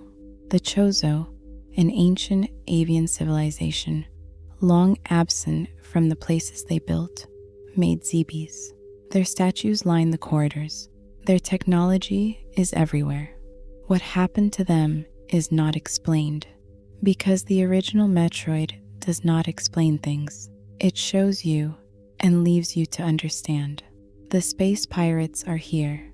They have established a research operation on Zebes using the native Metroids, jellyfish-like organisms with the ability to drain the life energy of any creature they attach to as biological weapons. The pirates want to weaponize the Metroids. Samus is sent to stop them. The final destinations are the lairs of two bosses, Kraid, a massive creature, and Ridley, a space pirate commander who is something more than human and something less, a dragon-like figure who will become, across decades and dozens of entries, Samus's most personal antagonist. His history with her is not disclosed in the original game. It will be disclosed later, and it will make every confrontation retroactively heavier. The ending, Samus standing in her armor, and then the armor gone, a woman in a pink jumpsuit looking back at the camera, was the series' first statement about who was inside the suit. It was not elaborated upon. It did not need to be. The image was enough. Metroid's legacy is the Metroidvania, a genre named partly for it, built on the principles it established: interconnected exploration, ability gating, the map as a record of growing capability, the satisfaction of returning to a door you couldn't open before and finding it now yields. The genre has never stopped being vital, and the game that named it has never stopped being its foundation. 5 years later, on the Game Boy, the series returned with its strangest and most melancholy entry. Metroid 2 takes place on SR-388, the Metroid's home planet, a world the Galactic Federation has decided must be purged. Every Metroid on SR-388 must be destroyed. Samus is sent to do it. The mission is extermination. The Game Boy's monochrome palette suits the game perfectly. SR-388 is tunnels and caves, and the specific claustrophobia of a world that is always pressing inward, always darker than the last room. The acid that periodically rises through the caverns forces upward movement, keeps the exploration directional, gives the game a pressure that the original's more open structure didn't have. What makes Metroid 2 remarkable, and what becomes more remarkable in retrospect, is the Metroids themselves. They are not simply enemies. They are creatures with life cycles, moving through larval and juvenile and adult stages as Samus kills the older ones and the younger ones molt into their successors. They are, in their way, extraordinary, ancient organisms doing what ancient organisms do in a world that was theirs long before the Federation decided it shouldn't be. The final Metroid is a Metroid queen. After her defeat, a single egg hatches. The hatchling, a larval Metroid, the last of its kind, imprints on Samus. She cannot kill it. She takes it with her. This decision, made in a brief moment at the end of a Game Boy game, will shape everything that follows. Super Metroid is, by the consensus of most critical accounts, the finest game in the series and one of the finest games ever made. It begins where Metroid 2 ended. Samus delivers the Metroid hatchling to a research station on Ceres. She leaves. The station is attacked. Ridley again, always Ridley, and the hatchling is taken back to Zebes, which the space pirates have rebuilt and reoccupied. Samus returns. Everything that the original Metroid established, Super Metroid perfects. The interconnected world is larger and more varied than anything the series had previously attempted. Brinstar's lush organic corridors, Norfair's molten depths, Meridia's underwater caverns, the wrecked ship haunted by the ghost of something terrible, Turian, where the mother brain waits. Each region has its own palette, its own creature design, its own music. The Super Nintendo's hardware gives the world a visual richness that the original could only gesture toward. The atmosphere is the achievement. Super Metroid is among its peers, unusually willing to be quiet, to let a room sit in silence for a moment, to let the music drop out and leave only ambient sound, to communicate dread through absence rather than presence. The wrecked ship, with its deactivated power and its phantom inhabitants, is the series' first great atmosphere set piece, a place that feels wrong before anything has happened, that makes you slow down and look before you proceed. The hatchling returns in the final act. Mother Brain, rebuilt, enormous, terrible, has Samus beaten. She is on the ground, her energy nearly gone, and the last Metroid descends from the ceiling and does the only thing it knows. It feeds, not on Samus, on Mother Brain. It transfers everything it has taken to Samus, filling her energy, giving her what she needs to finish the fight. Then Mother Brain kills it. The grief of that moment is communicated entirely through visual storytelling. No dialogue, no music for a moment, just Samus and the remains of the creature she couldn't kill at the end of Metroid 2. Then the energy, then the final confrontation, then the escape from Zebes as the planet detonates around her. Super Metroid ends in fire and silence. It is a game that knew exactly what it was doing in every moment and did it without hesitation. 8 years, the series went quiet, and then it came back on 2 platforms simultaneously, the GameCube and the Game Boy Advance, with 2 very different games that together redefined what Metroid could be. Fusion arrived first on the GBA, and it did something no previous entry had.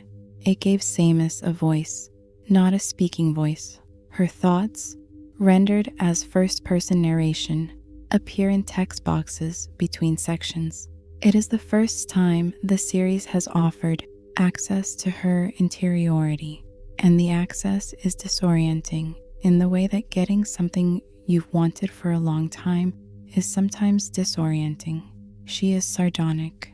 She is tired.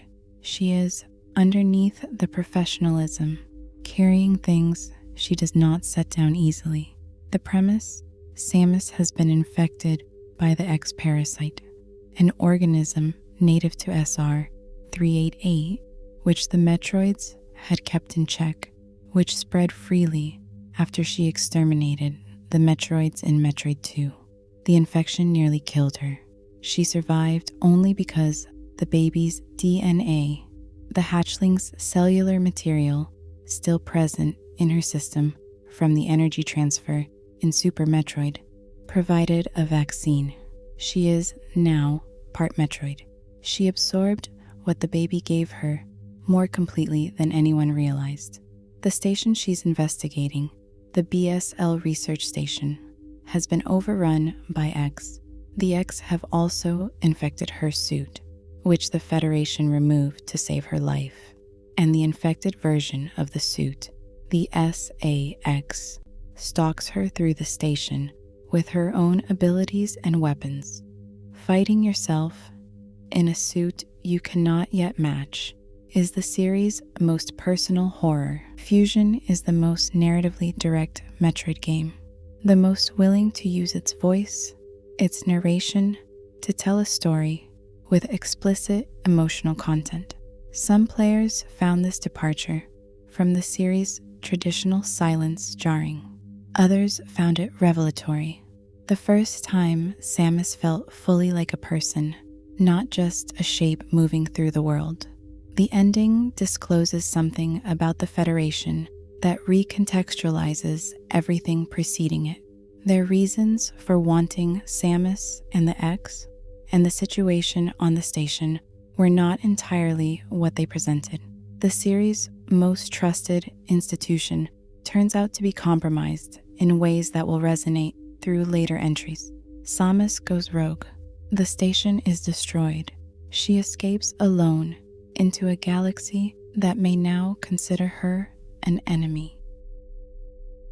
And simultaneously, on the GameCube, a completely different kind of Metroid game that turned out to be exactly the right kind. Metroid Prime moved the series into 3 dimensions and the first-person perspective, and it solved definitively the question of how Metroid works without a side-scrolling camera. The scan visor, the ability to read the world by looking at it, to collect data from every surface and creature and artifact, translated the series' environmental storytelling into 3 dimensions so naturally that it felt inevitable in retrospect. Talon 4 is the Chozo's ruined sanctuary, a planet irradiated by a phazon meteor impact that the Chozo tried and failed to contain. Moving through the ruins of a civilization that raised you, that gave you your suit, your weapons, your purpose, has a weight that the game communicates entirely through architecture. The Chozo ruins are not just a level. They are evidence of something lost, and Samus reads them with the specific attention of someone who understands what she is looking at. The Phendrana Drifts remain one of gaming's great environments, frozen, silent, beautiful in the way of places that have been undisturbed long enough to develop their own aesthetic. The Phazon mines are the opposite, industrial, oppressive, full of space pirates who have been experimenting on themselves with Phazon in ways the scan data describes with clinical horror. Metroid Prime is the series' interior, the first time we are literally inside the helmet, seeing through Samus's eyes. What she sees is extraordinary. What she feels, as always, she keeps to herself. But the intimacy of the perspective changes the relationship. You are not watching her. You are her for the duration. Echoes is the darkest entry in the series, and it earns every note of that darkness. Ether is a planet split in 2 by a phazon meteor impact, a light world and a dark mirror of it, dark ether, accessible through dimensional portals. The dark world is poisonous to Samus, draining her health with every moment she spends in it. Safe zones, lit by light crystals, provide temporary refuge. The tension of dark ether, pushing through hostile atmosphere, reading the safe path, retreating when the meter runs low, is the series' most demanding environmental challenge. Dark Samus haunts both worlds, a phazon-formed entity that wears the shape of her own suit. That is what she might have become if the corruption had taken root differently. Fighting your own reflection across 2 dimensions is the series at its most psychologically rich. The Luminoth, the moth-like civilization whose war with the Ing the player interrupts and resolves, are the game's emotional core. Their logs, scattered through both worlds, tell the story of 50 years of conflict with the patience and dignity of a people who have accepted that they may not survive it. The player's role in their story, giving them back the energy that the Ing stole, turning the tide of a war that was almost over, is the series' most explicitly heroic narrative, and it lands because the Luminoth earned it. Metroid Prime Pinball is a pinball game. It uses the environments and creatures of the Prime series, Talon 4's regions, the bosses, the visual language of the GameCube entry, as the architecture of pinball tables, and it is, within those parameters, a well-made and genuinely enjoyable pinball game. The Rumble Pack integration on the DS gave it a physical presence that made the ball feel real in a way that pinball games on handhelds rarely managed. It is not a game that advances the Metroid narrative, or deepens Samus's character, or adds to the lore in any meaningful way. It is a pinball game in the Metroid universe, and it is a good one, and that is sufficient as a description. The series contains multitudes. Metroid Prime Hunters arrived on the DS and introduced something the series had never had: rivals. 6 bounty hunters, Candon, Spire, Trace, Noxus, Weevil, and Silex, received the same transmission as Samus, promising the secret of ultimate power in the Alembic Cluster. Each one is a concept: the Electric Mantis, the Geological Diamond, the Invisible Kraken Sniper, the Judicial Vozon, the Cyborg Space Pirate, the figure in a stolen Federation suit. Each one is an antagonist, not because they are villains, but because they want what Samus wants and will fight her for it. Silex is the one who stays with you. His background: a Federation soldier whose unit was sacrificed, who operates now with the specific anger of someone whose grievance is personal, gives him a texture the others don't have. His stolen suit means he fights Samus with Federation weapons, which means fighting her with tools designed to fight people like her. The game does not fully disclose what he wants or why. It plants a thread and leaves it. The Alembic Cluster is a quieter world than the Prime Entry's lush planets.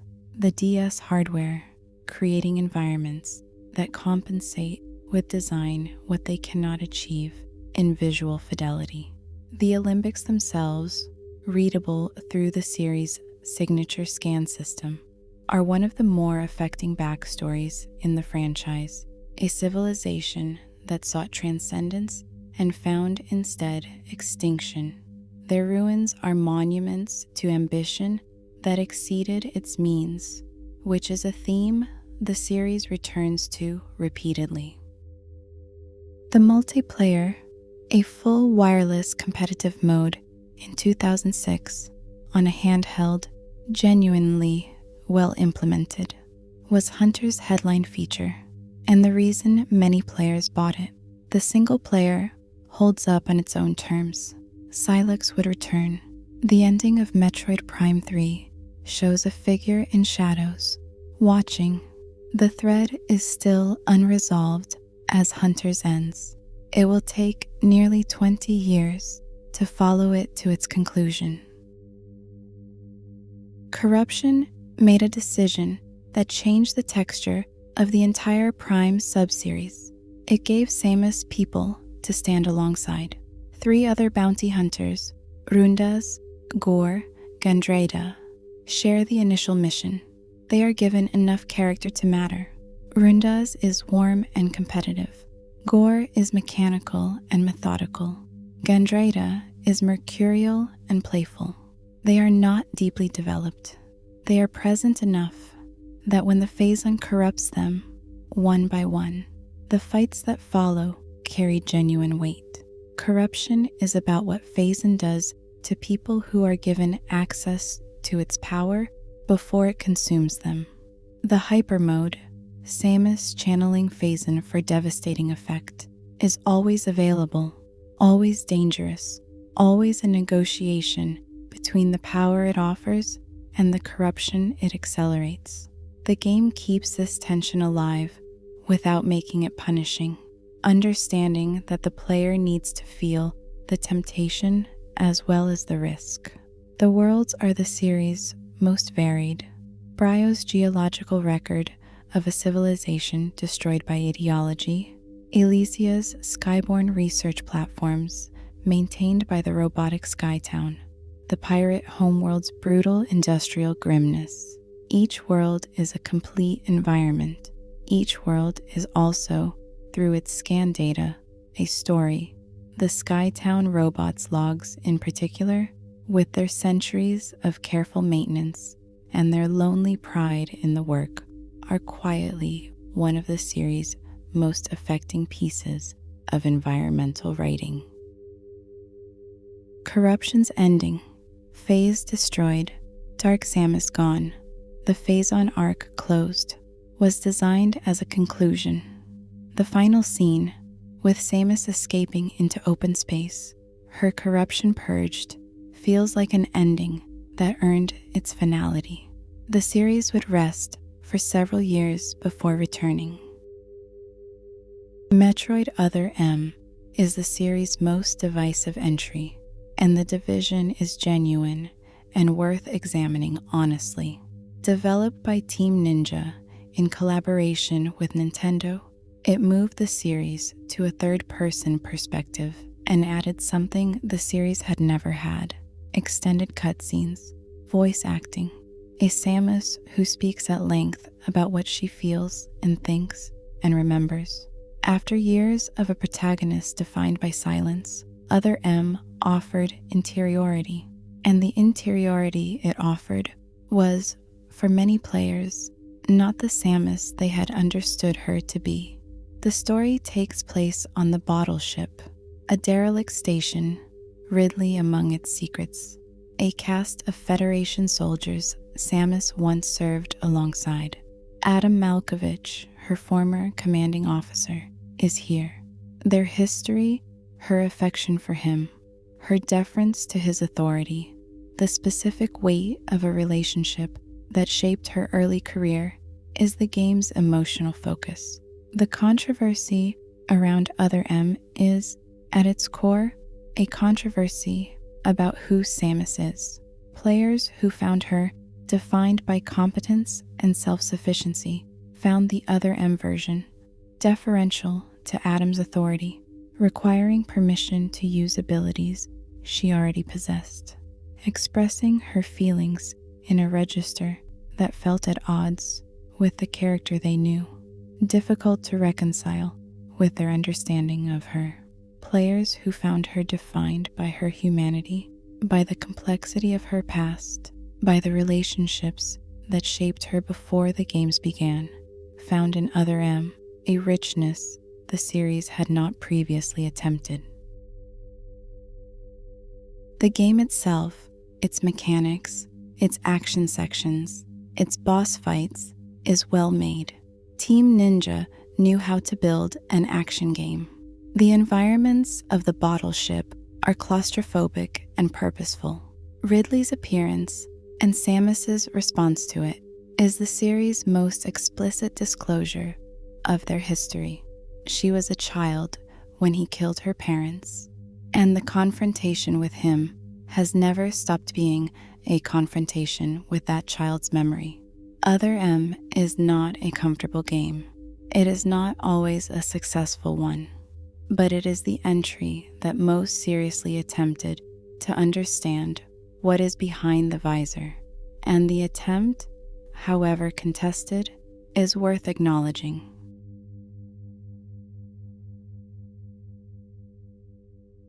Federation Force is the series' most difficult entry to write about charitably, not because it is badly made, but because it is so thoroughly not what the audience wanted at the moment it arrived. Released in 2016, 13 years after Metroid Prime 3, with no mainline Metroid game in the intervening period, Federation Force is a cooperative, multiplayer game following Galactic Federation Marines, not Samus, through missions that connect loosely to the Prime timeline. Samus appears briefly. The tone is lighter than the series' tradition. The visual style, designed for the 3DS hardware, is rounder and more cartoon-like than the realistic aesthetic the Prime games had established. A petition to cancel it before release gathered over 20,000 signatures. The game that shipped is, on its own terms, a competent cooperative shooter with some clever mission design and a progression system that rewards the kind of collaborative play it was designed to support. The Blast Ball mode, a competitive sports game bundled with it, is a more interesting piece of game design than it received credit for. None of that is quite the point. The point is that the audience had been waiting for Metroid for 6 years by the time Federation Force arrived. And what arrived was not what they had been waiting for. The game exists. It connects to the larger timeline in ways that Prime 4 would eventually build on. It is not the entry anyone would recommend to a newcomer. It is the series' honest acknowledgement that not every experiment succeeds.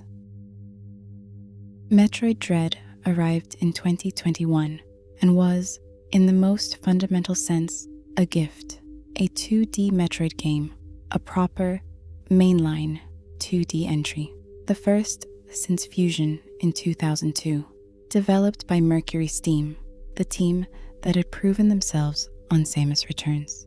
The concept had existed in some form since the DS era, repeatedly shelved when the technology of the moment wasn't sufficient to realize what Sakamoto wanted it to be. By 2021, it was ready. Planet ZDR, a report of X-parasites, organisms that should be extinct, exterminated when SR-388 was destroyed in Fusion. 7 EMMI robots sent to investigate, all gone silent. Samus sent after them. The EMMI are the game's great design achievement and the source of its title. They are pursuit enemies, relentless, fast, capable of killing Samus in a single grab, that patrol defined zones, that force the player into a completely different relationship with the environment when active. The dread is real. Moving through an EMMI zone is a different kind of Metroid. Hyper-aware, cautious, reading the geometry for escape routes, the music dropping to near silence as the robot's footsteps approach. And then you defeat the EMMI for that zone, a specific sequence, the Omega cannon charged, the timing precise, and it is gone. And you are Samus again. And the zone that was full of threat is now just a map section. The relief of that transition is one of gaming's better feeling cycles. The story resolves threads that have been running since Fusion, the X-parasites, Samus's Metroid DNA, the Federation's complicated relationship to what she has become.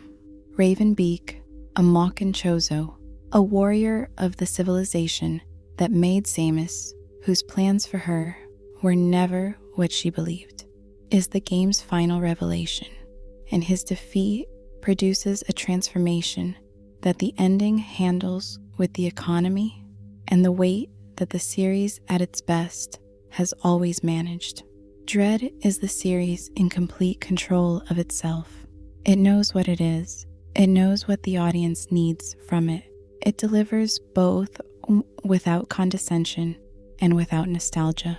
A 2D Metroid that is not trying to be the 2D Metroids of the past, but is genuinely the next thing. And finally, after nearly 2 decades of waiting, after the announcement in 2017 and the reset in 2019 and the long years of silence, Metroid Prime 4, Beyond, Samus arrives at the UTO Research Center on the planet Tanimar. Sylix is there, the bounty hunter from Hunters, the figure with the stolen Federation suit and the personal grievance, now commanding space pirates with cloned Metroids under his control. Their confrontation triggers a Lemorn artifact, and everything is swept to Vuros, an unknown planet, unmapped, home to a civilization that has been extinct long enough that what remains of them is only recordings. The Lemorn used green energy to cultivate Vuros, to nurture its flora and fauna, to make a dead world live. The energy made the wildlife aggressive. The Lemorn themselves transformed into grievers. Their last priest left instructions: find 5 master teleporter keys, activate the master teleporter, carry the memory fruit to a new world, preserve what we were before we became what we are. Vio Rose is the series' most open world. Samus's motorcycle, Violet, providing traversal across a landscape that rewards exploration with the generosity the series has always offered through different means. The scan data is here, as always, reading the Lamorn's tragedy in their architecture and their messages. The Federation troopers swept to Veyros alongside Samus are the series' first real human companions, people who changed the texture of the isolation without eliminating it. Silex's story, disclosed across the game in flashbacks, gives him the depth that Hunters only suggested. He was a Federation soldier. His unit was sacrificed so that Samus could handle a situation his superiors deemed too important for ordinary soldiers. His hatred of her is not irrational. The game holds that truth alongside her innocence in the matter and does not resolve the tension into something simpler than it actually is.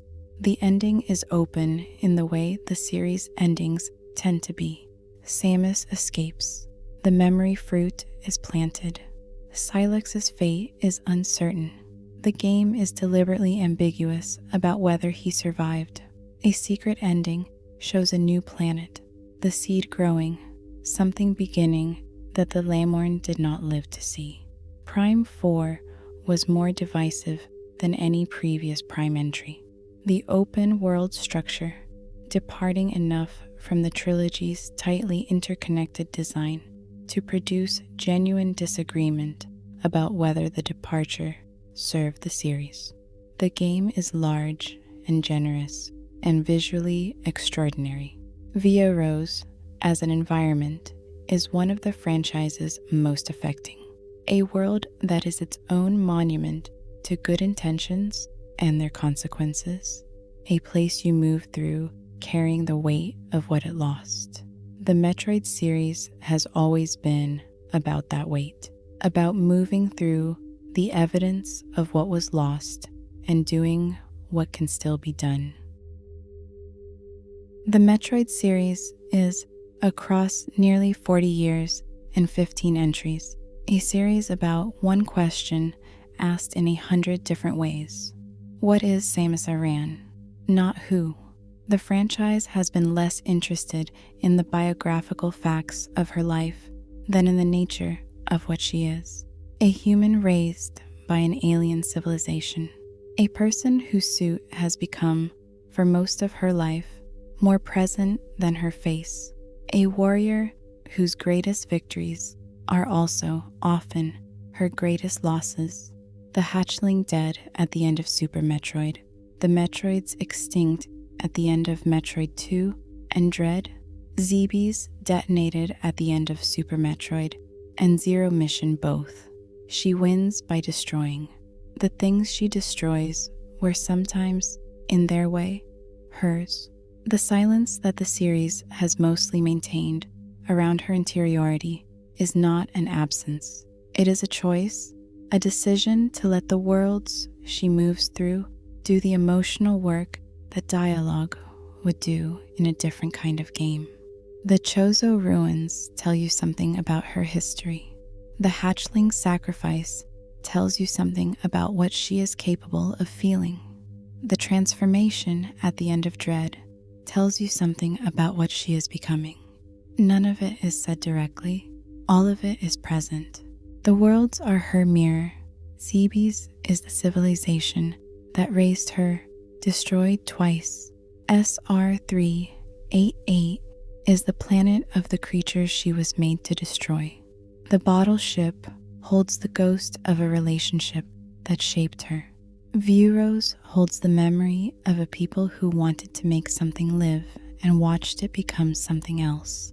Every world in the Metroid franchise is, in some sense, a version of the same story. Something was built with care, something went wrong, and now someone has to move through what remains and do what can still be done. Samus does not grieve visibly. She does not stop to process. She lands. She reads the world. She solves the problem. She escapes before the explosion. But the worlds accumulate, the history accumulates. The series, across 40 years, has built a portrait of a person through the places she has been and the things she has lost, and the specific, stubborn way she keeps going anyway. What is Samus Aran? She is the last person in a room that everyone else has left. She is reading the walls. She is figuring out what happened. And when she has figured it out, she is going to do something about it. And that is Metroid. 40 years of planets and ruins, and the specific silence of a world that used to be full of something and isn't anymore.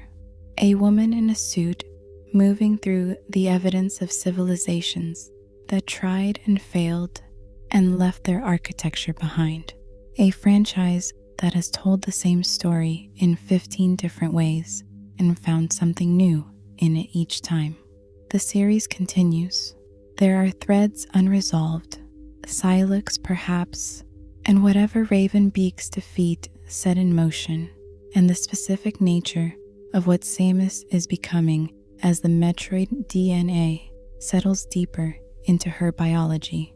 The galaxy is large, and the space pirates are persistent, and somewhere on a planet the Federation hasn't found yet, something is waiting. When she lands, there will be no music, there will be the wind. The scan visor will come up, and Samus Aran, alone, will begin to read. Sleep well. There is a small pink creature on a small green planet, and he is asleep.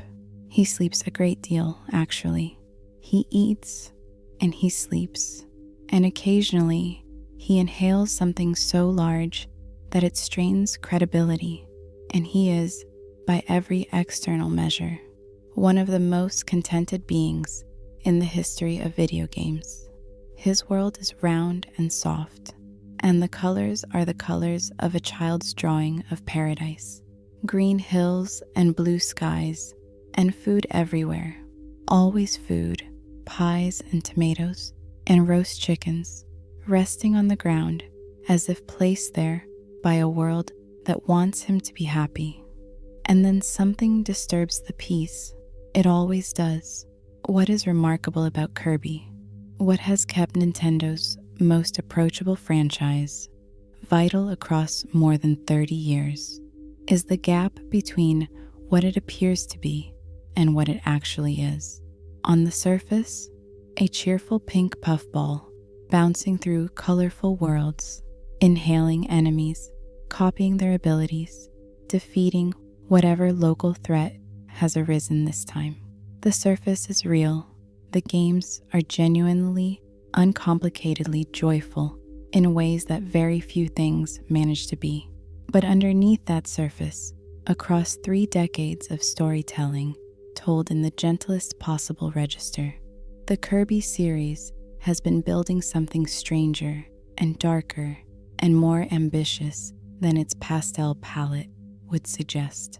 Ancient beings of unimaginable power, cosmic horrors sealed away before memory began.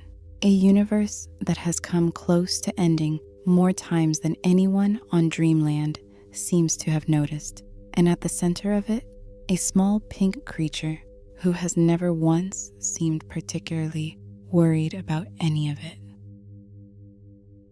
Kirby arrived in 1992 on the Game Boy, in a game that was designed specifically to be accessible, a deliberate response to the difficulty that defined most platformers of the era. Masahiro Sakurai, who was 20 years old when he created it, wanted to make something that anyone could finish. The result was Kirby's Dream Land, 5 worlds, a handful of abilities, a villain who had stolen all the food in Dreamland, and a hero who could fly indefinitely and was therefore immune to the most common way that platformers punished mistakes. The villain is King Dedede, a large penguin-like creature who declared himself King of Dreamland and made his first order of business the confiscation of all food. It is not the most ambitious origin for a franchise antagonist, but it establishes something important about the series. The stakes are personal and immediate and comprehensible. The food is gone. Someone took it. That someone needs to be confronted. Kirby floats through dreamland with the specific ease of a character designed for players who need the confidence of being able to proceed.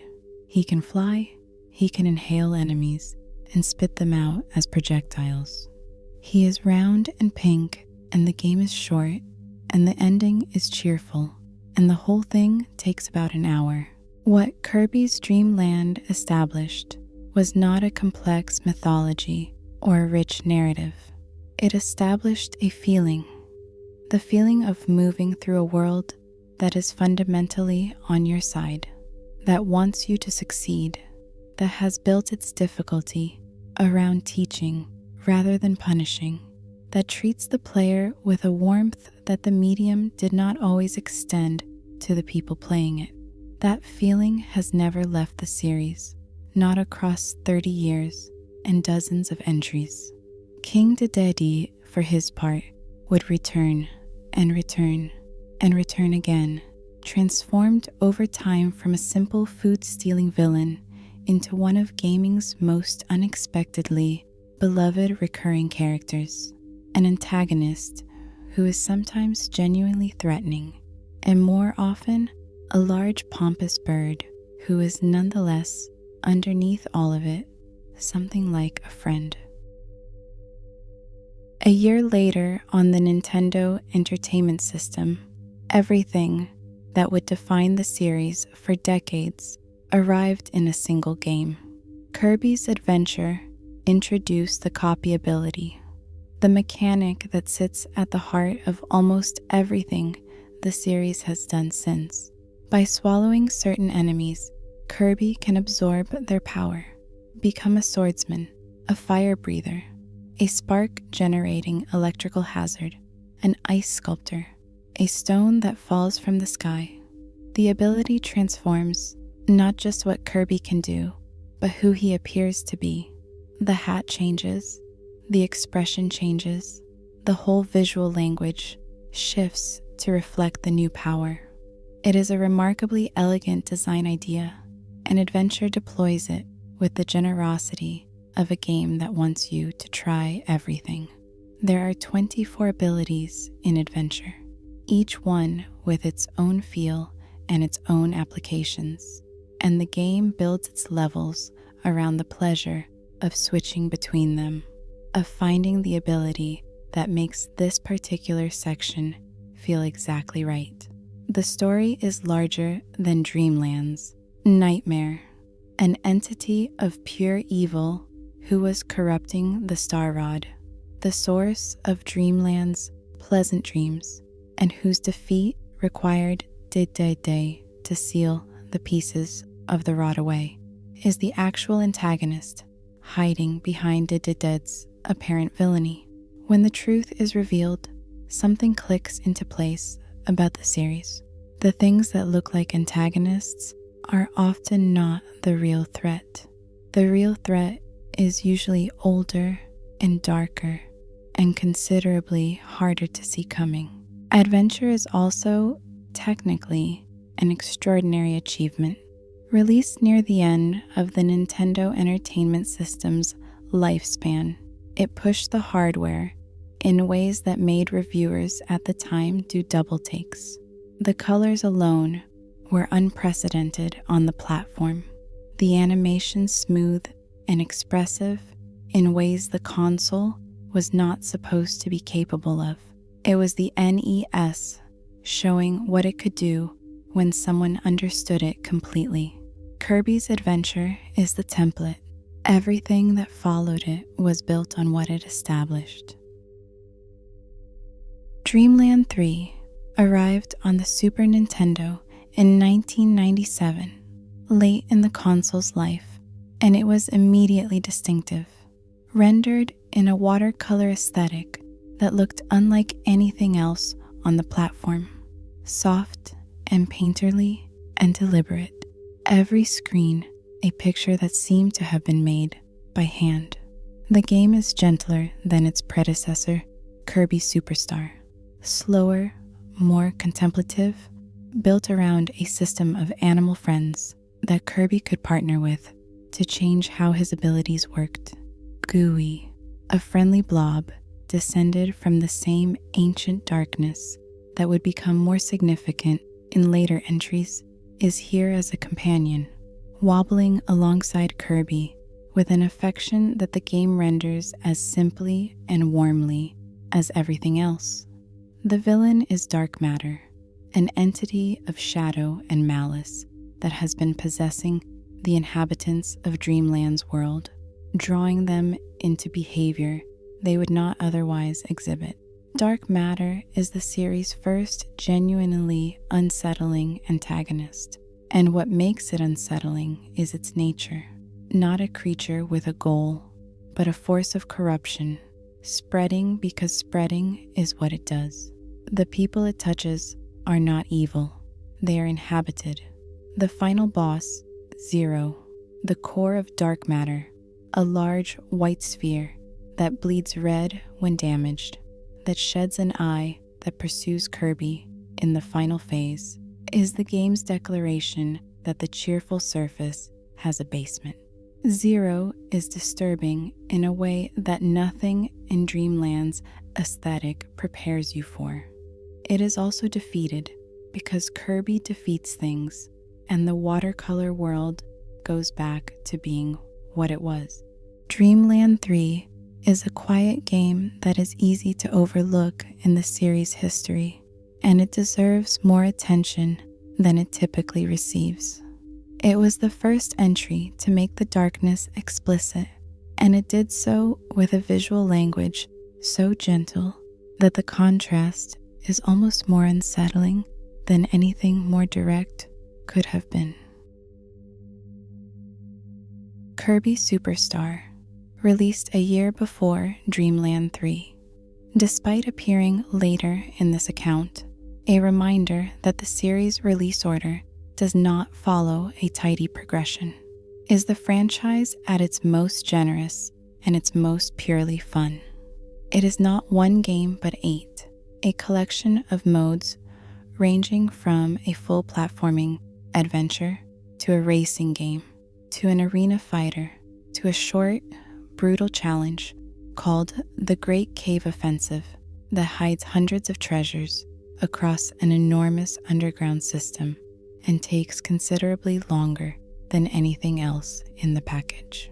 Each mode has its own feel and its own purpose, and the whole collection is held together by the most expansive implementation of the copy ability the series had produced.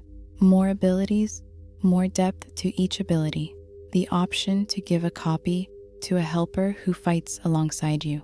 The helpers are one of Superstar's great inventions. Any copy ability can be converted into a companion, a small version of the enemy Kirby absorbed, with its own health bar and its own behavior, controllable by a second player or managed by the game's AI. It is, in the most literal sense, a game that turns its enemies into its friends, which is as neat a metaphor for the Kirby series as anything else you could find in it. Meta Knight appears here as a significant antagonist for the first time, and Meta Knight is worth pausing on because he is one of gaming's most perfectly conceived supporting characters, a masked swordsman of uncertain allegiance who speaks in formal declarations and fights with a code of honor that the game treats as genuine rather than performative. He fights Kirby only because Kirby has boarded his battleship, gives Kirby a sword before the fight, and leaves when defeated, his cape spreading into wings as he escapes into the sky. He is not a villain. He is something harder to define. Superstar is the game that many players think of when they think of Kirby at his best. It is the series' most complete expression of what the copy ability can be. the most fun the games have ever been to play with a second person, and the most generous with the simple pleasure of being Kirby in a world that Kirby can handle with ease and style. The Nintendo 64 entry arrived in 2000, and it brought the series into 3 dimensions in the most careful way possible, by not really going into 3 dimensions at all. Kirby 64 is a 2.5D platformer. The world is rendered in 3 dimensions, but movement is constrained to a flat plane, the camera fixed to the side. The gameplay essentially identical to what the series had always done, but now with the visual depth of a fully 3-dimensional environment. It is a conservative choice, but a wise one. Kirby's identity is bound to the feel of his movement, and that feel would have been harder to preserve in full 3D. The game's great innovation is ability combination. Rather than copying a single enemy's power, Kirby can swallow 2 different enemies in sequence and combine their abilities into something new. Fire and Ice produces a steam ability. Stone and Needle produces a porcupine. Spark and Cutter produces a lightsaber. The combinations are not all equally useful, but they are all interesting, and the system gives the game a specific pleasure of experimentation that single ability games cannot match. The story brings back dark matter, or rather, reveals more about what dark matter is. Ribbon, a fairy from a crystalline world, arrives in Dreamland carrying shards of a crystal that dark matter has shattered and scattered across the universe. She literally falls into Kirby's life, and he helps her collect the pieces with the uncomplicated generosity that defines him. The final villain is Zero 2, Zero's successor, an enormous angel-like being with a halo and a blindfold, and an appearance so at odds with everything around it that it registers as genuinely wrong in the way that the best Kirby final bosses do. It is defeated by a crystal gun powered by the combined love of Ribbon's people, which is both absurd and, in context, exactly right. Kirby 64 is one of the gentler entries in the series, and one of the more emotionally straightforward. The friendship between Kirby and Ribbon is simple and sweet, and the game is content to let it be those things without complication. Sometimes that is exactly what is needed. Amazing Mirror is one of the more structurally unusual entries in the series, a Metroidvania-style exploration game in which Kirby moves through an interconnected mirror world that branches and doubles back on itself, collecting abilities and finding his way through a map that does not tell you where to go next. The premise: Meta Knight has entered the mirror world, a magical realm above Dreamland, and been corrupted by a dark entity called Dark Mind, who has shattered the mirror's surface to prevent anyone from interfering.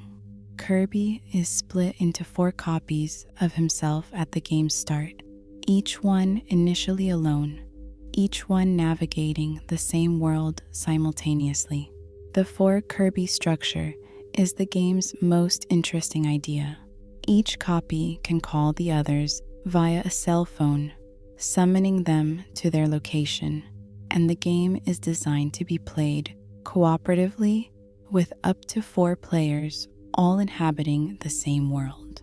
The feeling of 4 round pink creatures bouncing through a mirror dimension together, occasionally getting completely lost in the same wrong section simultaneously, is a specific kind of multiplayer experience that very few games have replicated. Dark Mind is relative to the series' most significant antagonists, a more straightforward evil, a being of darkness whose corruption of the mirror world is the threat and whose defeat restores it. What lingers from Amazing Mirror is less the villain than the world. The mirror world is a genuinely strange place, familiar enough to be recognizable and wrong enough to be unsettling. And the game uses that wrongness with more consistency than its somewhat uneven structure might suggest. It is the entry most people discover on a late-night browsing session through the series' back catalog.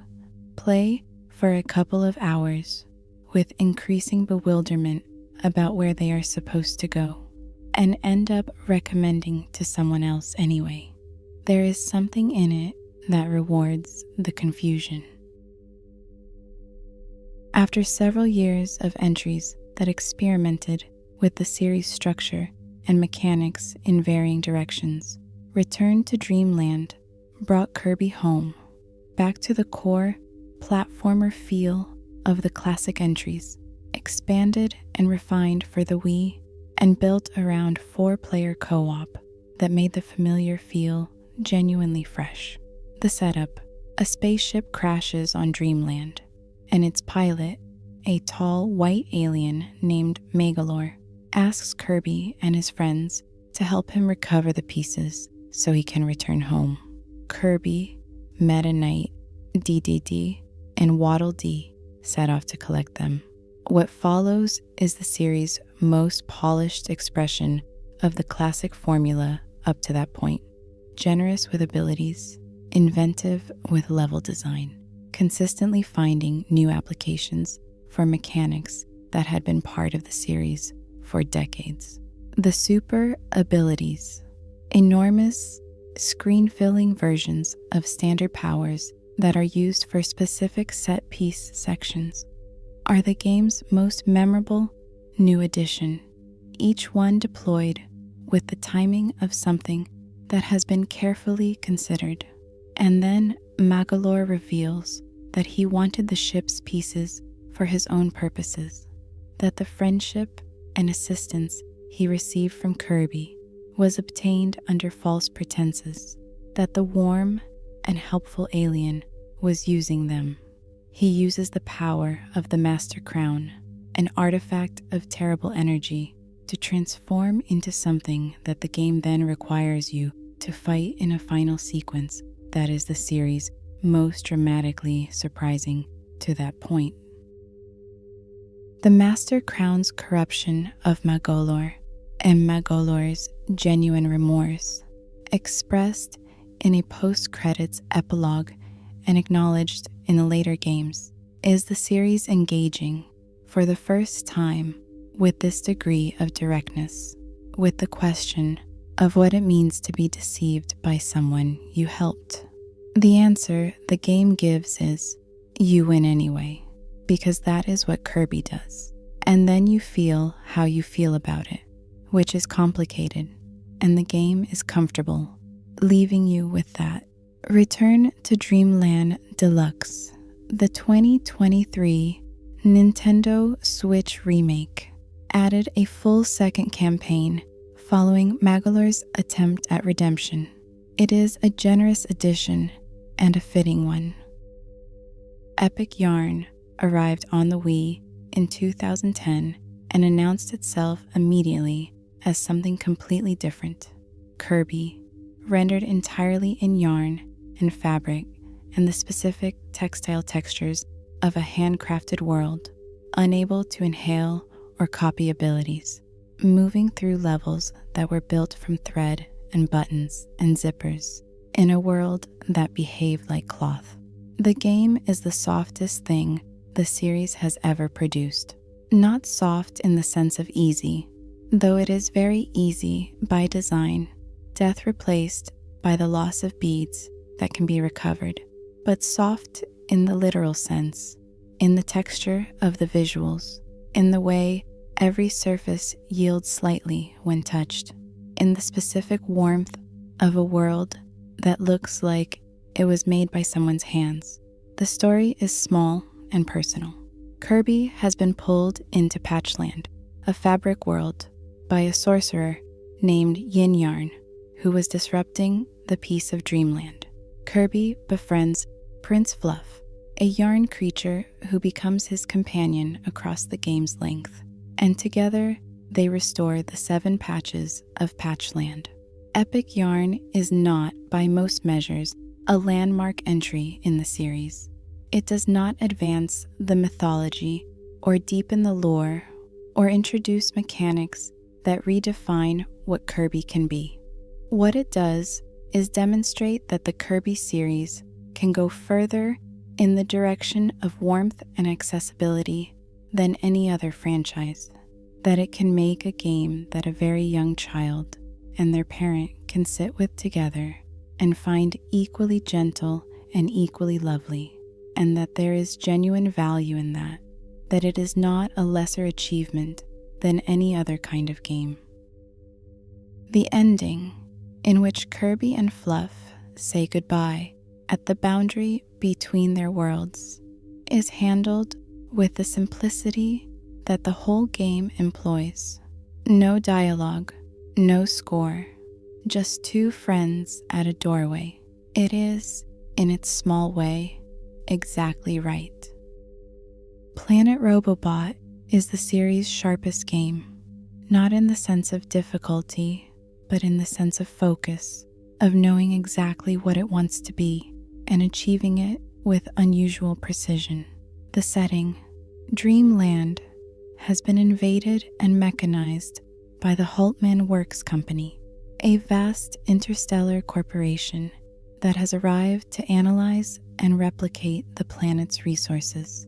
Dreamland's green hills have been converted into industrial machinery.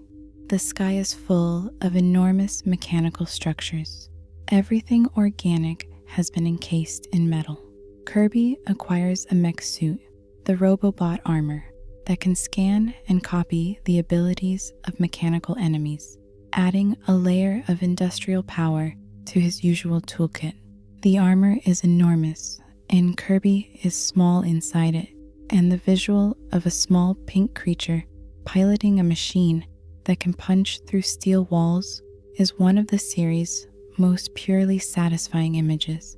The antagonist is President Haltman, a businessman who has been using an ancient supercomputer called Stardream to fuel his company's expansion. The twist is that Stardream has its own agenda, and that Haltman's original motivation, a lost daughter whom he has been searching for across the universe, whose absence has shaped everything he became, is both genuine and insufficient as a justification for what he has done. The series' most corporate villain turns out to be the series' most sympathetic villain at exactly the moment when sympathy cannot help him. Meta Knight is here, and his role in the story and the revelation that he was present at something that set everything in motion deepens the character in ways that the series' earlier uses of him had only hinted at.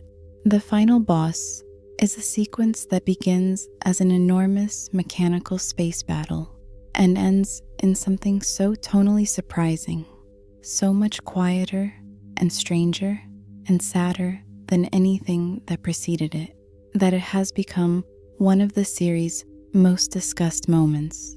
The music changes, the stakes change. The thing you are fighting is not what you thought it was, and what it actually is goes to the heart of something the series had been quietly building toward for years. Planet Robobot is the entry that converted the most skeptics. The game that people who didn't think they cared about Kirby played and then came away from unable to explain why they cared so much. It is the series finding its own depth and using it. Star Allies takes the series' cooperative tradition and makes it the entire point. Kirby can throw a friend heart at enemies, converting them into allies, and the resulting team can combine abilities in ways that produce new attacks and solve puzzles that no single character could manage alone. The friend system is the game's mechanical soul. The pleasure of assembling a party of former enemies and moving through Dreamland with them. The combinations of abilities producing effects that are sometimes useful and always charming. A fire ability and an ice ability in the same party cancel each other out in specific circumstances. A wing character and a stone character produce a stone that rolls with aerodynamic momentum. The system rewards experimentation with the specific delight of unexpected results. The story involves a dark presence called Void Termina, an ancient entity of destruction that predates the universe itself, that has been fought before, in forms that the game reveals gradually, and that connects threads running through the series' history more explicitly than any previous entry. The four mage sisters, who serve as the game's primary antagonists, are themselves absorbing characters, each one a former dream friend who has been corrupted, whose defeat and subsequent rescue is the game's most emotionally satisfying sequence. Star Allies is, in its base form, the most accessible main entry the series had produced since its early days. Dreamland on the original Game Boy accepted.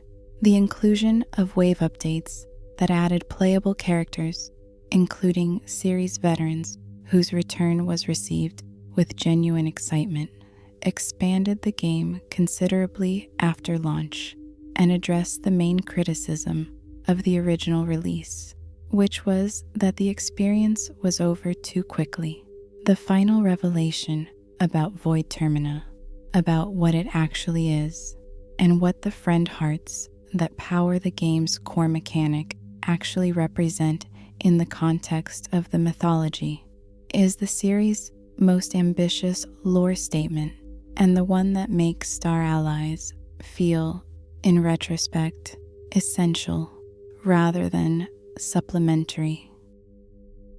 Kirby and the Forgotten Land is, in the history of the series, a landmark, the first fully three-dimensional mainline Kirby game, a step that the series had been careful to avoid for 30 years, and that arrived, when it finally came, with the confidence of something that had been waiting for exactly the right moment.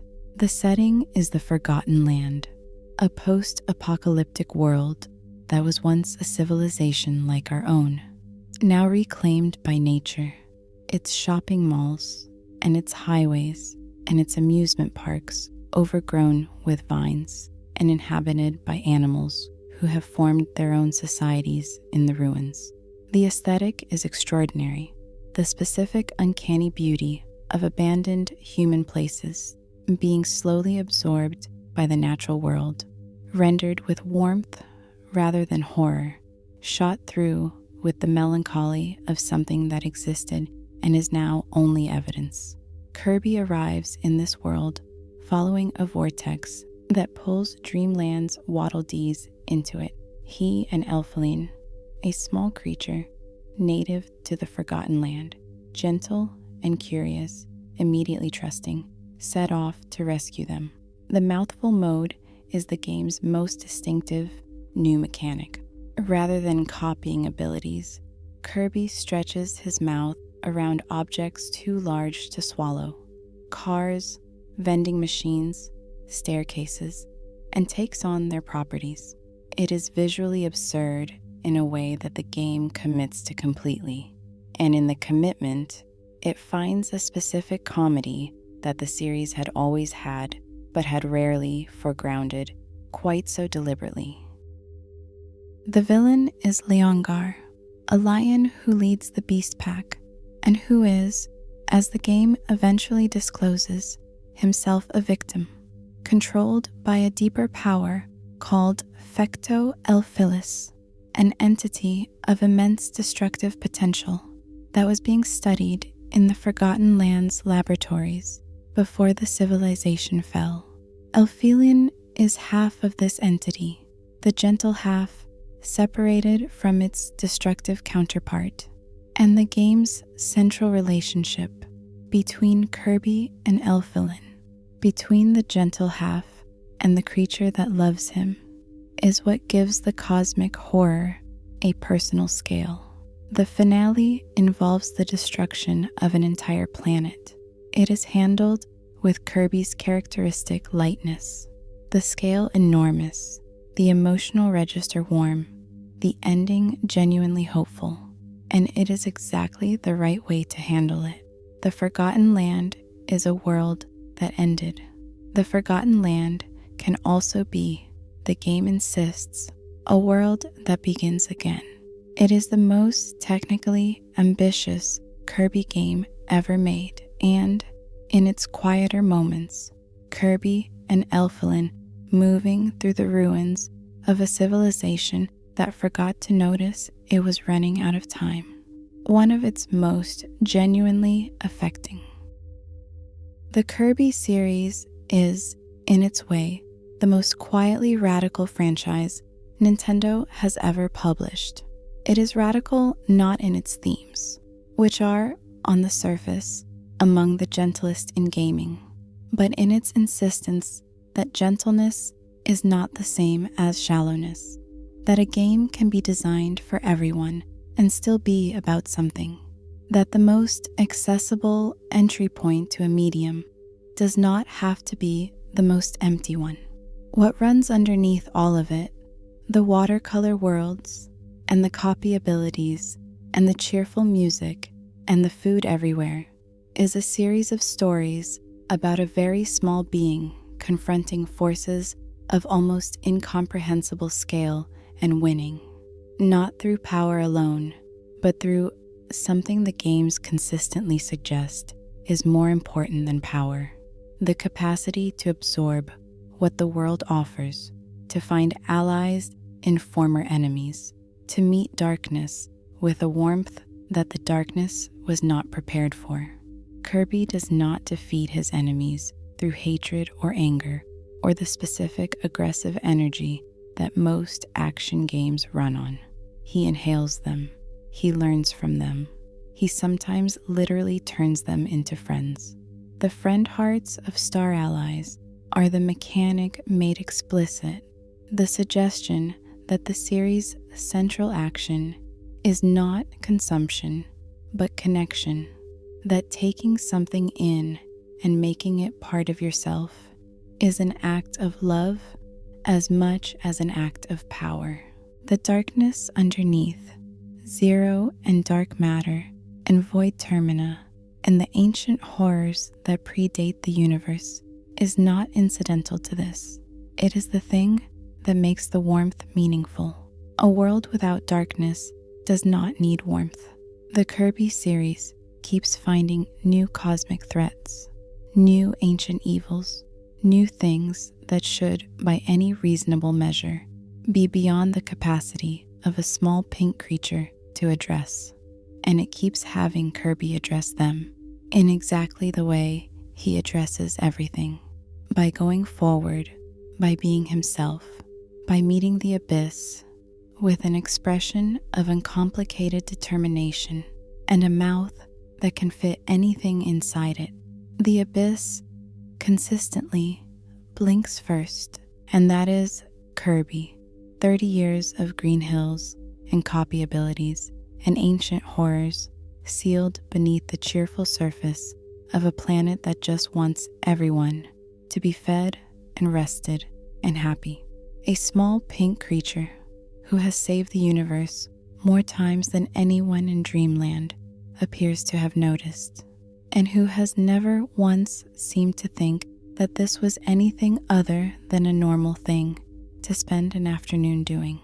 The next game is out there somewhere, its world not yet visible, its villain not yet plotting, the food that will inevitably be stolen not yet stolen. When it arrives, it will be warm, and it will be generous, and it will have something dark underneath it that you did not expect. And Kirby will deal with that too, and the ending will be cheerful, and Dreamland will go back to sleep, which is, when you think about it, exactly what we are about to do. Sleep well. There is a gorilla at the top of a construction site, and he is throwing barrels. He does not explain himself. He does not need to. He is enormous, and he is up there, and the barrels are coming down, and the little man in the red overalls is going to have to figure out what to do about it. The gorilla's name is Donkey Kong, and in 1981, he was a villain, and the journey from that construction site to the jungle kingdom he would eventually call home is one of the more remarkable character arcs in gaming history. The Donkey Kong franchise spans more than 40 years, 2 completely different creative identities, and a tonal range that goes from the pure arcade simplicity of an ape throwing barrels at a plumber to some of the most beautifully designed platforming levels ever committed to a home console.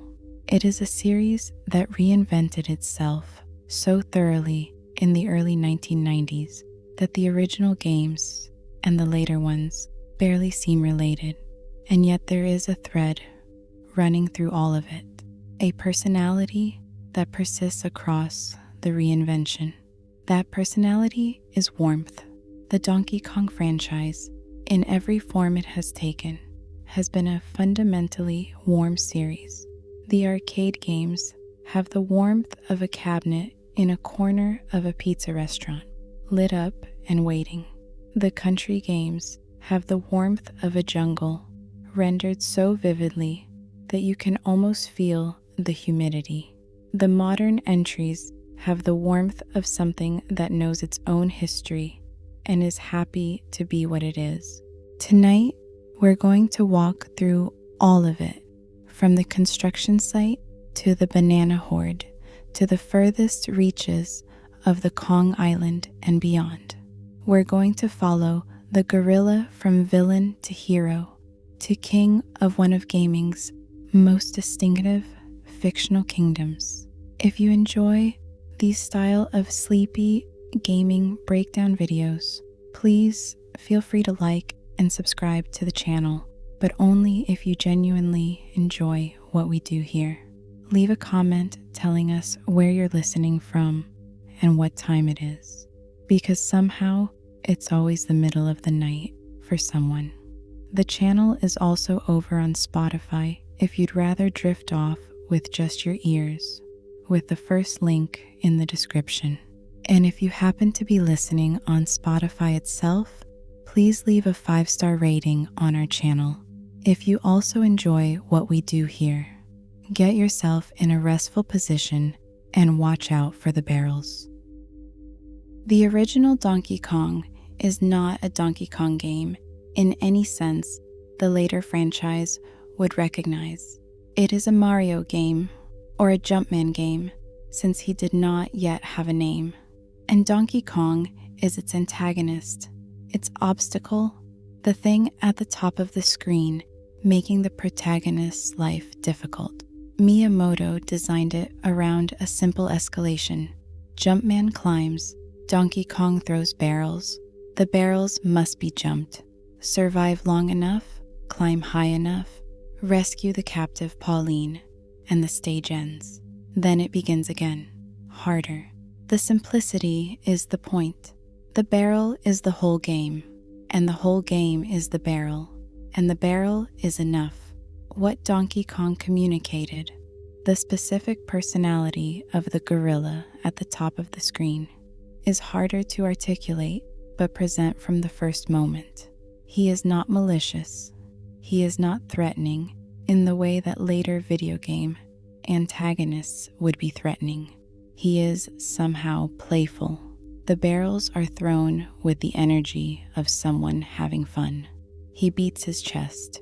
He occasionally catches Pauline's attention in a way that suggests the relationship between them is more complicated than simple kidnapping.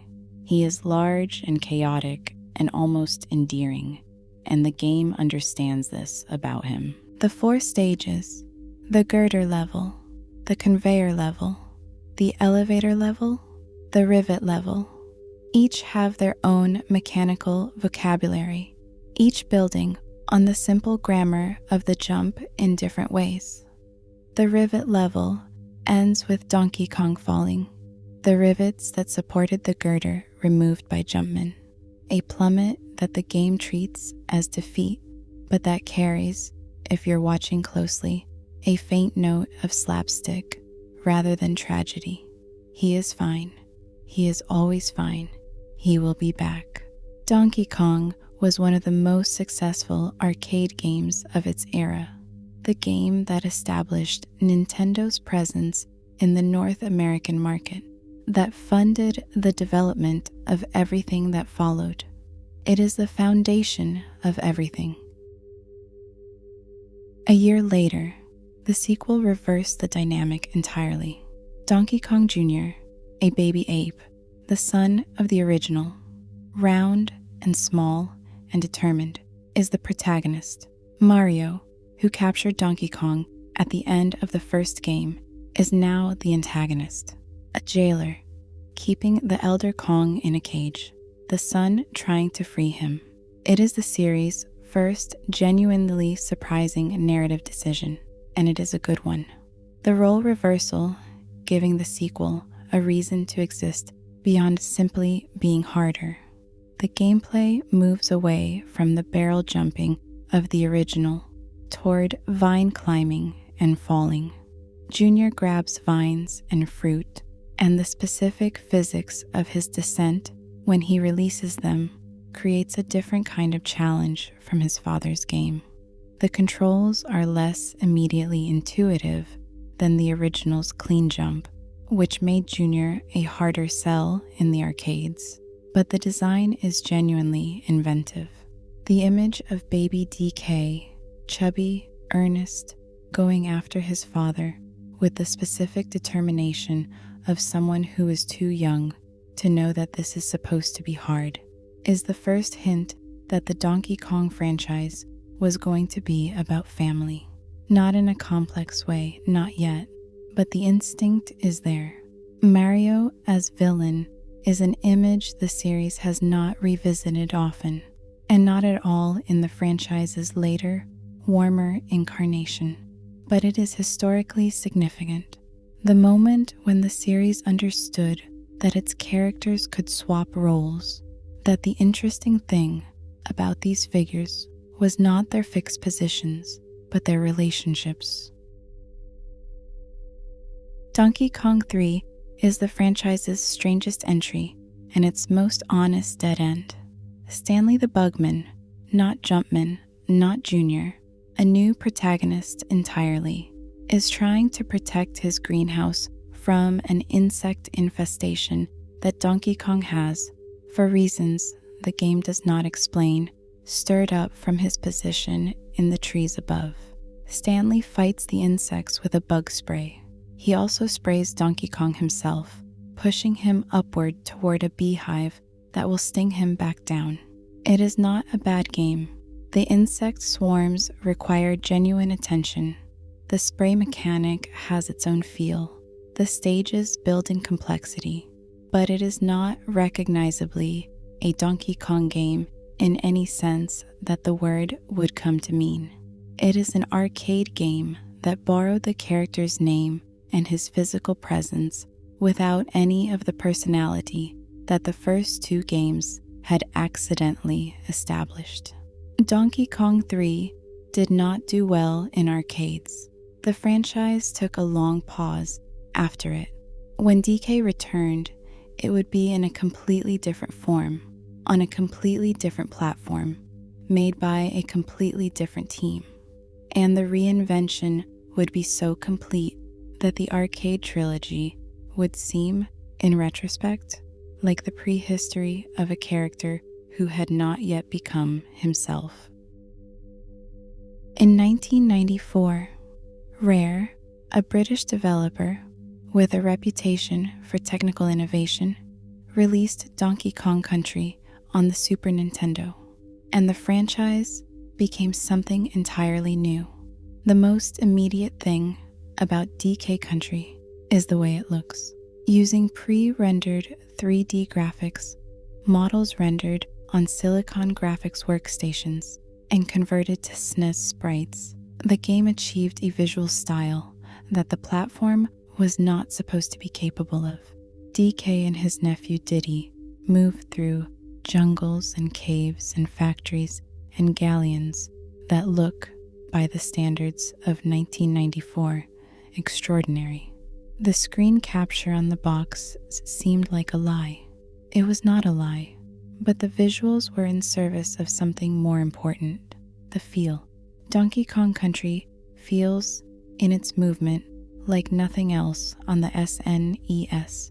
DK is heavy and powerful, his momentum carrying him forward with a physicality that lighter platformer characters don't have. Diddy is faster and more nimble, his cartwheel carrying him through situations that DK's weight makes awkward.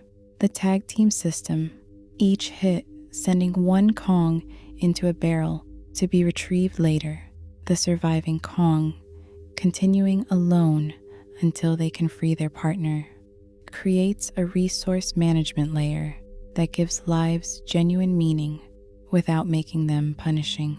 The animal buddies, Rambi the rhino, Angard the swordfish, Espresso the ostrich, Winky the frog, Squawks the parrot, each transform the game's feel completely for the sections they inhabit. Rambi charging through walls that regular movement cannot breach. Angard slicing through underwater enemies with a precision and speed that makes the aquatic sections something other than the obstacle they are in most platformers. Each buddy is a temporary transformation of the game's mechanical vocabulary, and the game uses each one with the confidence of designers who understood exactly what each one was for. The world of Kong Island, the jungles and the mountains, and the mines, and the ocean, and the ice, and the factory, and the castle at the top, is one of the SNES's great environments. It is specific in the way that the best video game worlds are specific.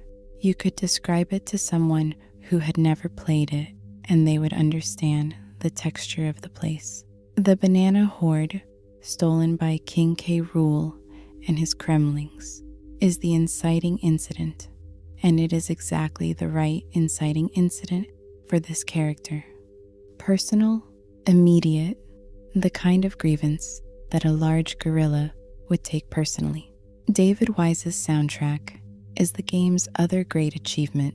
The compositions, aquatic ambience, most famously, but also Simian Segue and Funky's Fugue, and the melancholy beauty of the ice levels, are among the finest music in the SNES library, and they give the world an emotional texture that the visuals alone could not have produced. Donkey Kong Country sold 8 million copies. It was, for a period in the mid-1990s, the best-selling SNES game in the world. It turned Donkey Kong from an arcade villain into a franchise protagonist with his own kingdom and his own family and his own personality. Curious, powerful, fundamentally decent, occasionally wearing a tie for reasons that the series has never explained and does not need to. The sequel is, by the consensus of most people who have played both, even better than the original. DK Country 2 makes an audacious structural decision. Donkey Kong is kidnapped by K. Rool in the game's opening, and the protagonists are Diddy and his girlfriend, Dixie Kong. DK is not playable. The game is about rescuing him, and the absence of the franchise's title character from the playable roster is the boldest thing the sequel does. Dixie is the key. Her ability, a helicopter spin with her ponytail, allowing extended airtime and controlled descent, changes the physics of the game in ways that reward mastery.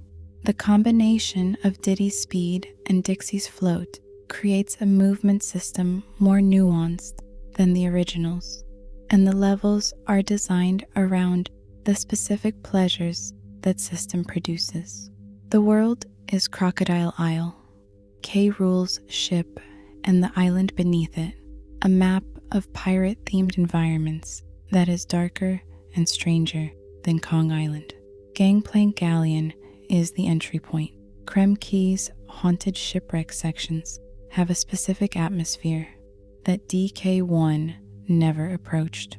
Lost World, the game's secret area, accessible only by finding enough DK coins, is the hardest content the series had produced and the most rewarding. David Wise's soundtrack reaches its peak here. Sticker Brush Symphony, the music of the Bramble stages, is, for many players, the single most beautiful piece of music produced for the SNES. Delicate, melancholic, absolutely right for the gentle horror of a level that puts you inside a thorned wall moving at speed. It is one of gaming's great audio achievements, and it belongs entirely to this game. DK Country 2 is the rare era at its fullest expression. The visual style established, the characters developed, the world expanded, the music extraordinary. It remains the series' high point by most measures, and the most people who encounter it for the first time say so. The third country entry made another surprising protagonist decision. Dixie returns, now paired with her baby cousin Kitty Kong, while both DK and Diddy are missing. Kitty is the series' most polarizing character. He is large and slow, and his primary mechanical contribution, rolling into Dixie to launch her upward, is genuinely useful without making him feel particularly fun to control. He is a functional partner and an uninspiring one, and his presence in place of the beloved Diddy was felt by the audience. The world, a lake-dotted landscape with a Scandinavian texture, the northern Kremisphere, is the series' most geographically specific environment, with boat travel between regions, replacing the map navigation of the previous entries. It is a different kind of openness, and the integration of the brothers Bear and their various challenges adds a secondary objective layer that the previous games had not attempted. DK Country 3 is, in the honest accounting of the series, the weakest country entry, not because it is badly made, but because it is the third iteration of a formula that the second entry had so thoroughly perfected. The innovations it offers are real, but feel incremental against the standard established by its predecessor. The soundtrack, composed by Eveline Fisher rather than David Wise, is capable without achieving the heights of the first two games. It is a good game. It is the least of three good games, which is its honest place in the series. Donkey Kong 64 is the Nintendo 64 entry, and it is a game defined, in memory and in critical reassessment, by a single word: collectibles. The game is enormous. 5 playable Kongs: DK, Diddy, Lanky, Tiny, and Chunky, each with their own abilities, each required for specific items, each sending the player back through the same worlds to collect the things that only they can reach. The colored bananas, the golden bananas, the banana medals, the blueprint pieces, the coins, the total collectible count, if you are pursuing completion, is somewhere over 200 items per world. It is a game that made collecting the point. that built its design around the pleasure of the checklist. Whether that design choice ages well is the question DK64 forces you to answer. For players who loved the systematic satisfaction of complete collection, the game is genuinely rewarding. Every world is a puzzle of interlocking requirements, every ability a key to something previously unreachable. For players who found the backtracking and the repetition and the sheer quantity of items to be more exhausting than satisfying, DK64 is a cautionary tale about what open world design looks like when it has not yet figured out how to pace itself. The worlds are, on their own terms, vivid and varied. The jungle, the caves, the galleon, the mines, the mushroom forest, the crystal caves, the creepy castle. Rare's visual style on the N64 has aged in the way that all early 3D has aged. But the designs themselves, the architecture of the spaces, the creature designs, the specific humor of the game's presentation, hold up with more grace than the graphics. K. Rool's final confrontation, a boxing match in a ring, the 5 Kongs each taking a round, is the series' most theatrical boss encounter, and it is exactly as absurd and as fun as that description suggests. The Kremlings are at their most entertaining here, and K. Rool himself is given the cartoonish grandiosity that the country games established, and this entry exaggerates to its logical endpoint. DK64 is not the series at its best. It is the series at its most ambitious and its most of its time, and there is value in engaging with it as exactly that. 11 years pass between Donkey Kong 64 and the next major platformer entry. Years of spin-offs and cameos, and the specific absence that only becomes visible when something returns. When it returned, it was in the hands of Retro Studios, the team that had made the Metroid Prime trilogy, and what they made was a love letter to the country era that was also entirely its own thing. Donkey Kong Returns is harder than the country games, measurably, significantly, sometimes brutally harder, a game that respects the difficulty of the Rare classics and pushes it further, that treats the player as someone who has been gaming long enough to want a real challenge. The rocket barrel stages, the minecart stages, the silhouette levels, where foreground action creates a visual layer that partially obscures the danger. These are the series' most demanding set pieces. The world is Kong Island, reimagined for the Wii. The visual style warmer and rounder than the pre-rendered SNES graphics, but carrying the same geographical personality, the same sense of a place with its own texture and its own weather. The tikis, the game's antagonists, musical instruments, given hostile life, are a departure from the Kremlings, but a good one. Visually distinctive, thematically cohesive, their instrument-based designs giving the world a specific flavor. Diddy Kong returns as a co-op partner for the first time since DK Country 2, now riding on DK's back and providing a jetpack boost in the second player's absence. The 2-player mode, genuinely cooperative, both players contributing to the same screen rather than alternating, gives Returns a social quality that the original country games, with their tag team structure, only partially achieved. Retro Studios proved, with Returns, that they understood what the series was and could carry it forward. The industry took note. And then Retro Studios made something even better. Tropical Freeze is, by the consensus of most people who have played it carefully, the finest Donkey Kong game ever made, and possibly in the specific discipline of 2D platformer level design, one of the finest games ever made in any franchise. The Viking invaders, the Snowmads, led by Lord Frederick, have frozen Kong Island, and DK and his family are scattered across a series of new worlds: a savanna, a swamp, a forest, a seascape, a mountain. Each world is a complete environment, rendered with a visual fidelity and an artistic care that the Wii U hardware allowed and Retro Studios used completely. The beehive of the forest world, the acrobatic birds of the seascape levels, the fruit and color of the savanna stages.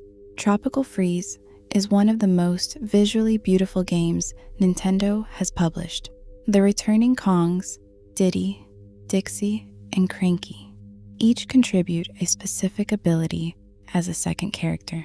Dixie's helicopter ponytail from DK Country 2 is back.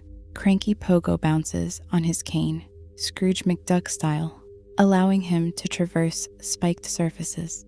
The ability to choose your partner changes the texture of every level, and the game is designed generously enough that different partners produce genuinely different experiences of the same content. The level design is where Tropical Freeze separates itself from everything else. Each stage is built around a central idea: a wind mechanic, a rising tide, a stampede of animals, a burning environment that interacts with water, and explores that idea across its length with the thoroughness of a designer who knows exactly what they are doing. No two stages feel alike. No stage overstays its welcome. The game never repeats itself and never stops finding new applications for its own mechanics. David Wise, who composed the DK Country soundtrack that defined the series' sound, returned for Tropical Freeze, and the music is his finest work since DK Country 2, Seashore War, and Mangrove Cove, and Miss Abyss are not simply good video game music.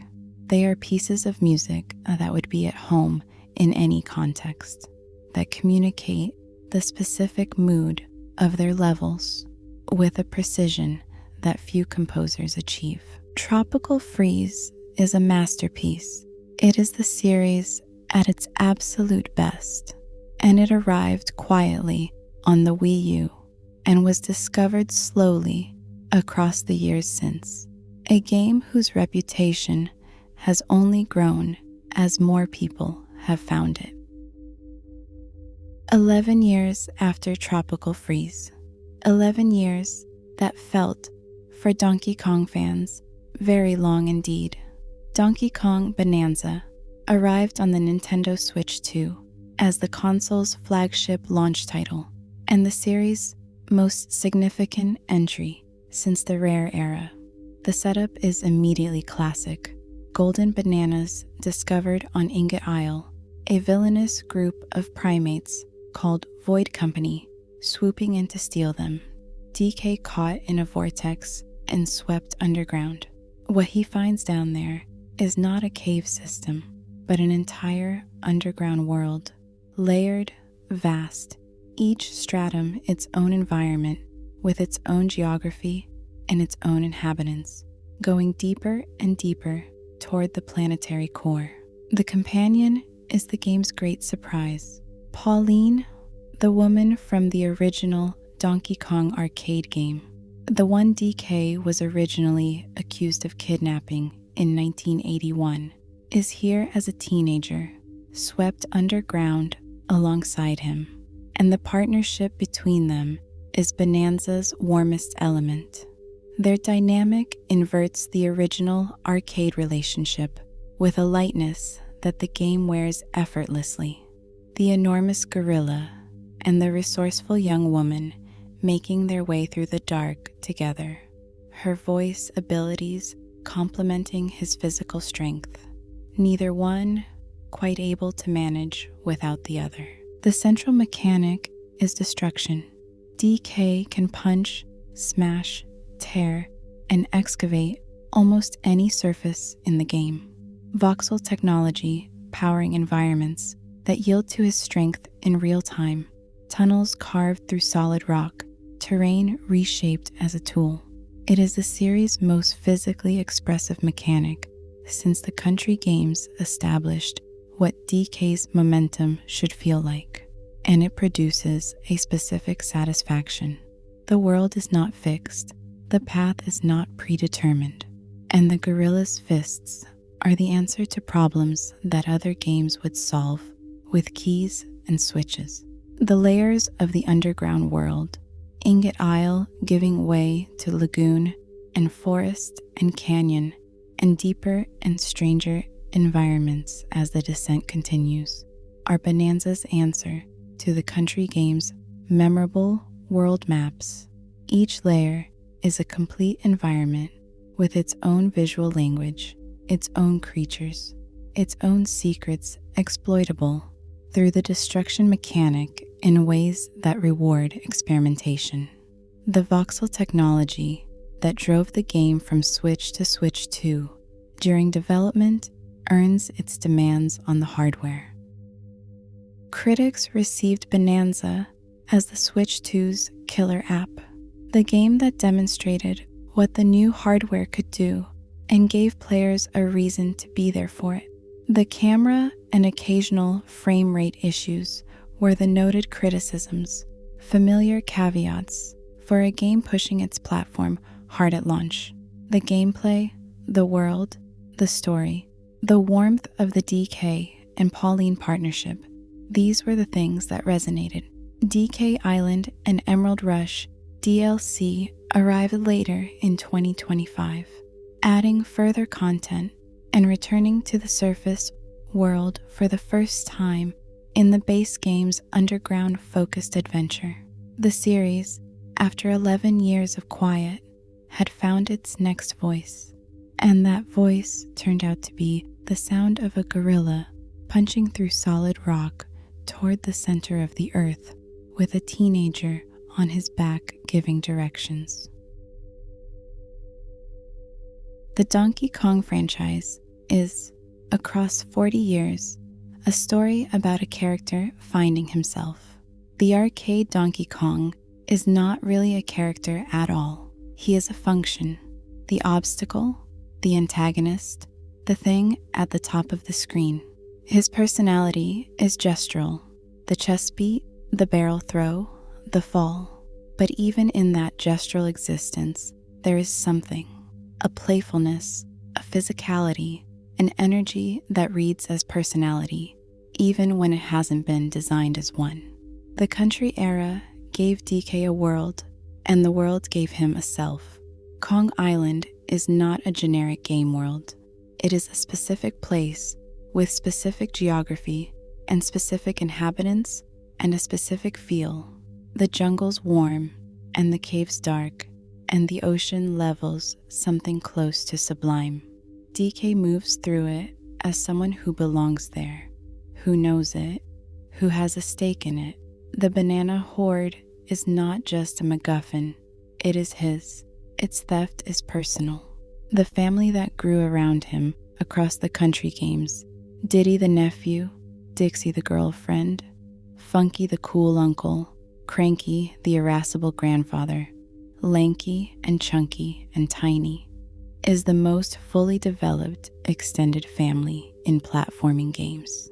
Each member has a personality and a mechanical identity, each one contributing to the world's sense of a place inhabited by people with relationships to each other. What Retro Studios understood when they took the franchise in the 2000s was that the world was the inheritance. The specific warmth and specificity of Kong Island, its jungles and its music and its personality, was the thing worth preserving. And the way to preserve it was not to replicate the Country games, but to understand what made them feel the way they felt and find new ways to produce that feeling. They succeeded. Tropical Freeze is not DK Country 2, but it makes you feel the way DK Country 2 made you feel. The specific warmth and challenge of a world that is genuinely trying to stop you and is also undeniably a place you want to be. DK himself, across all of it, has never lost the thing that was present even in the arcade game. The energy, the physicality, the sense that this creature is fully inhabiting whatever body he has, that every movement is committed, that the world is large and he is large in it.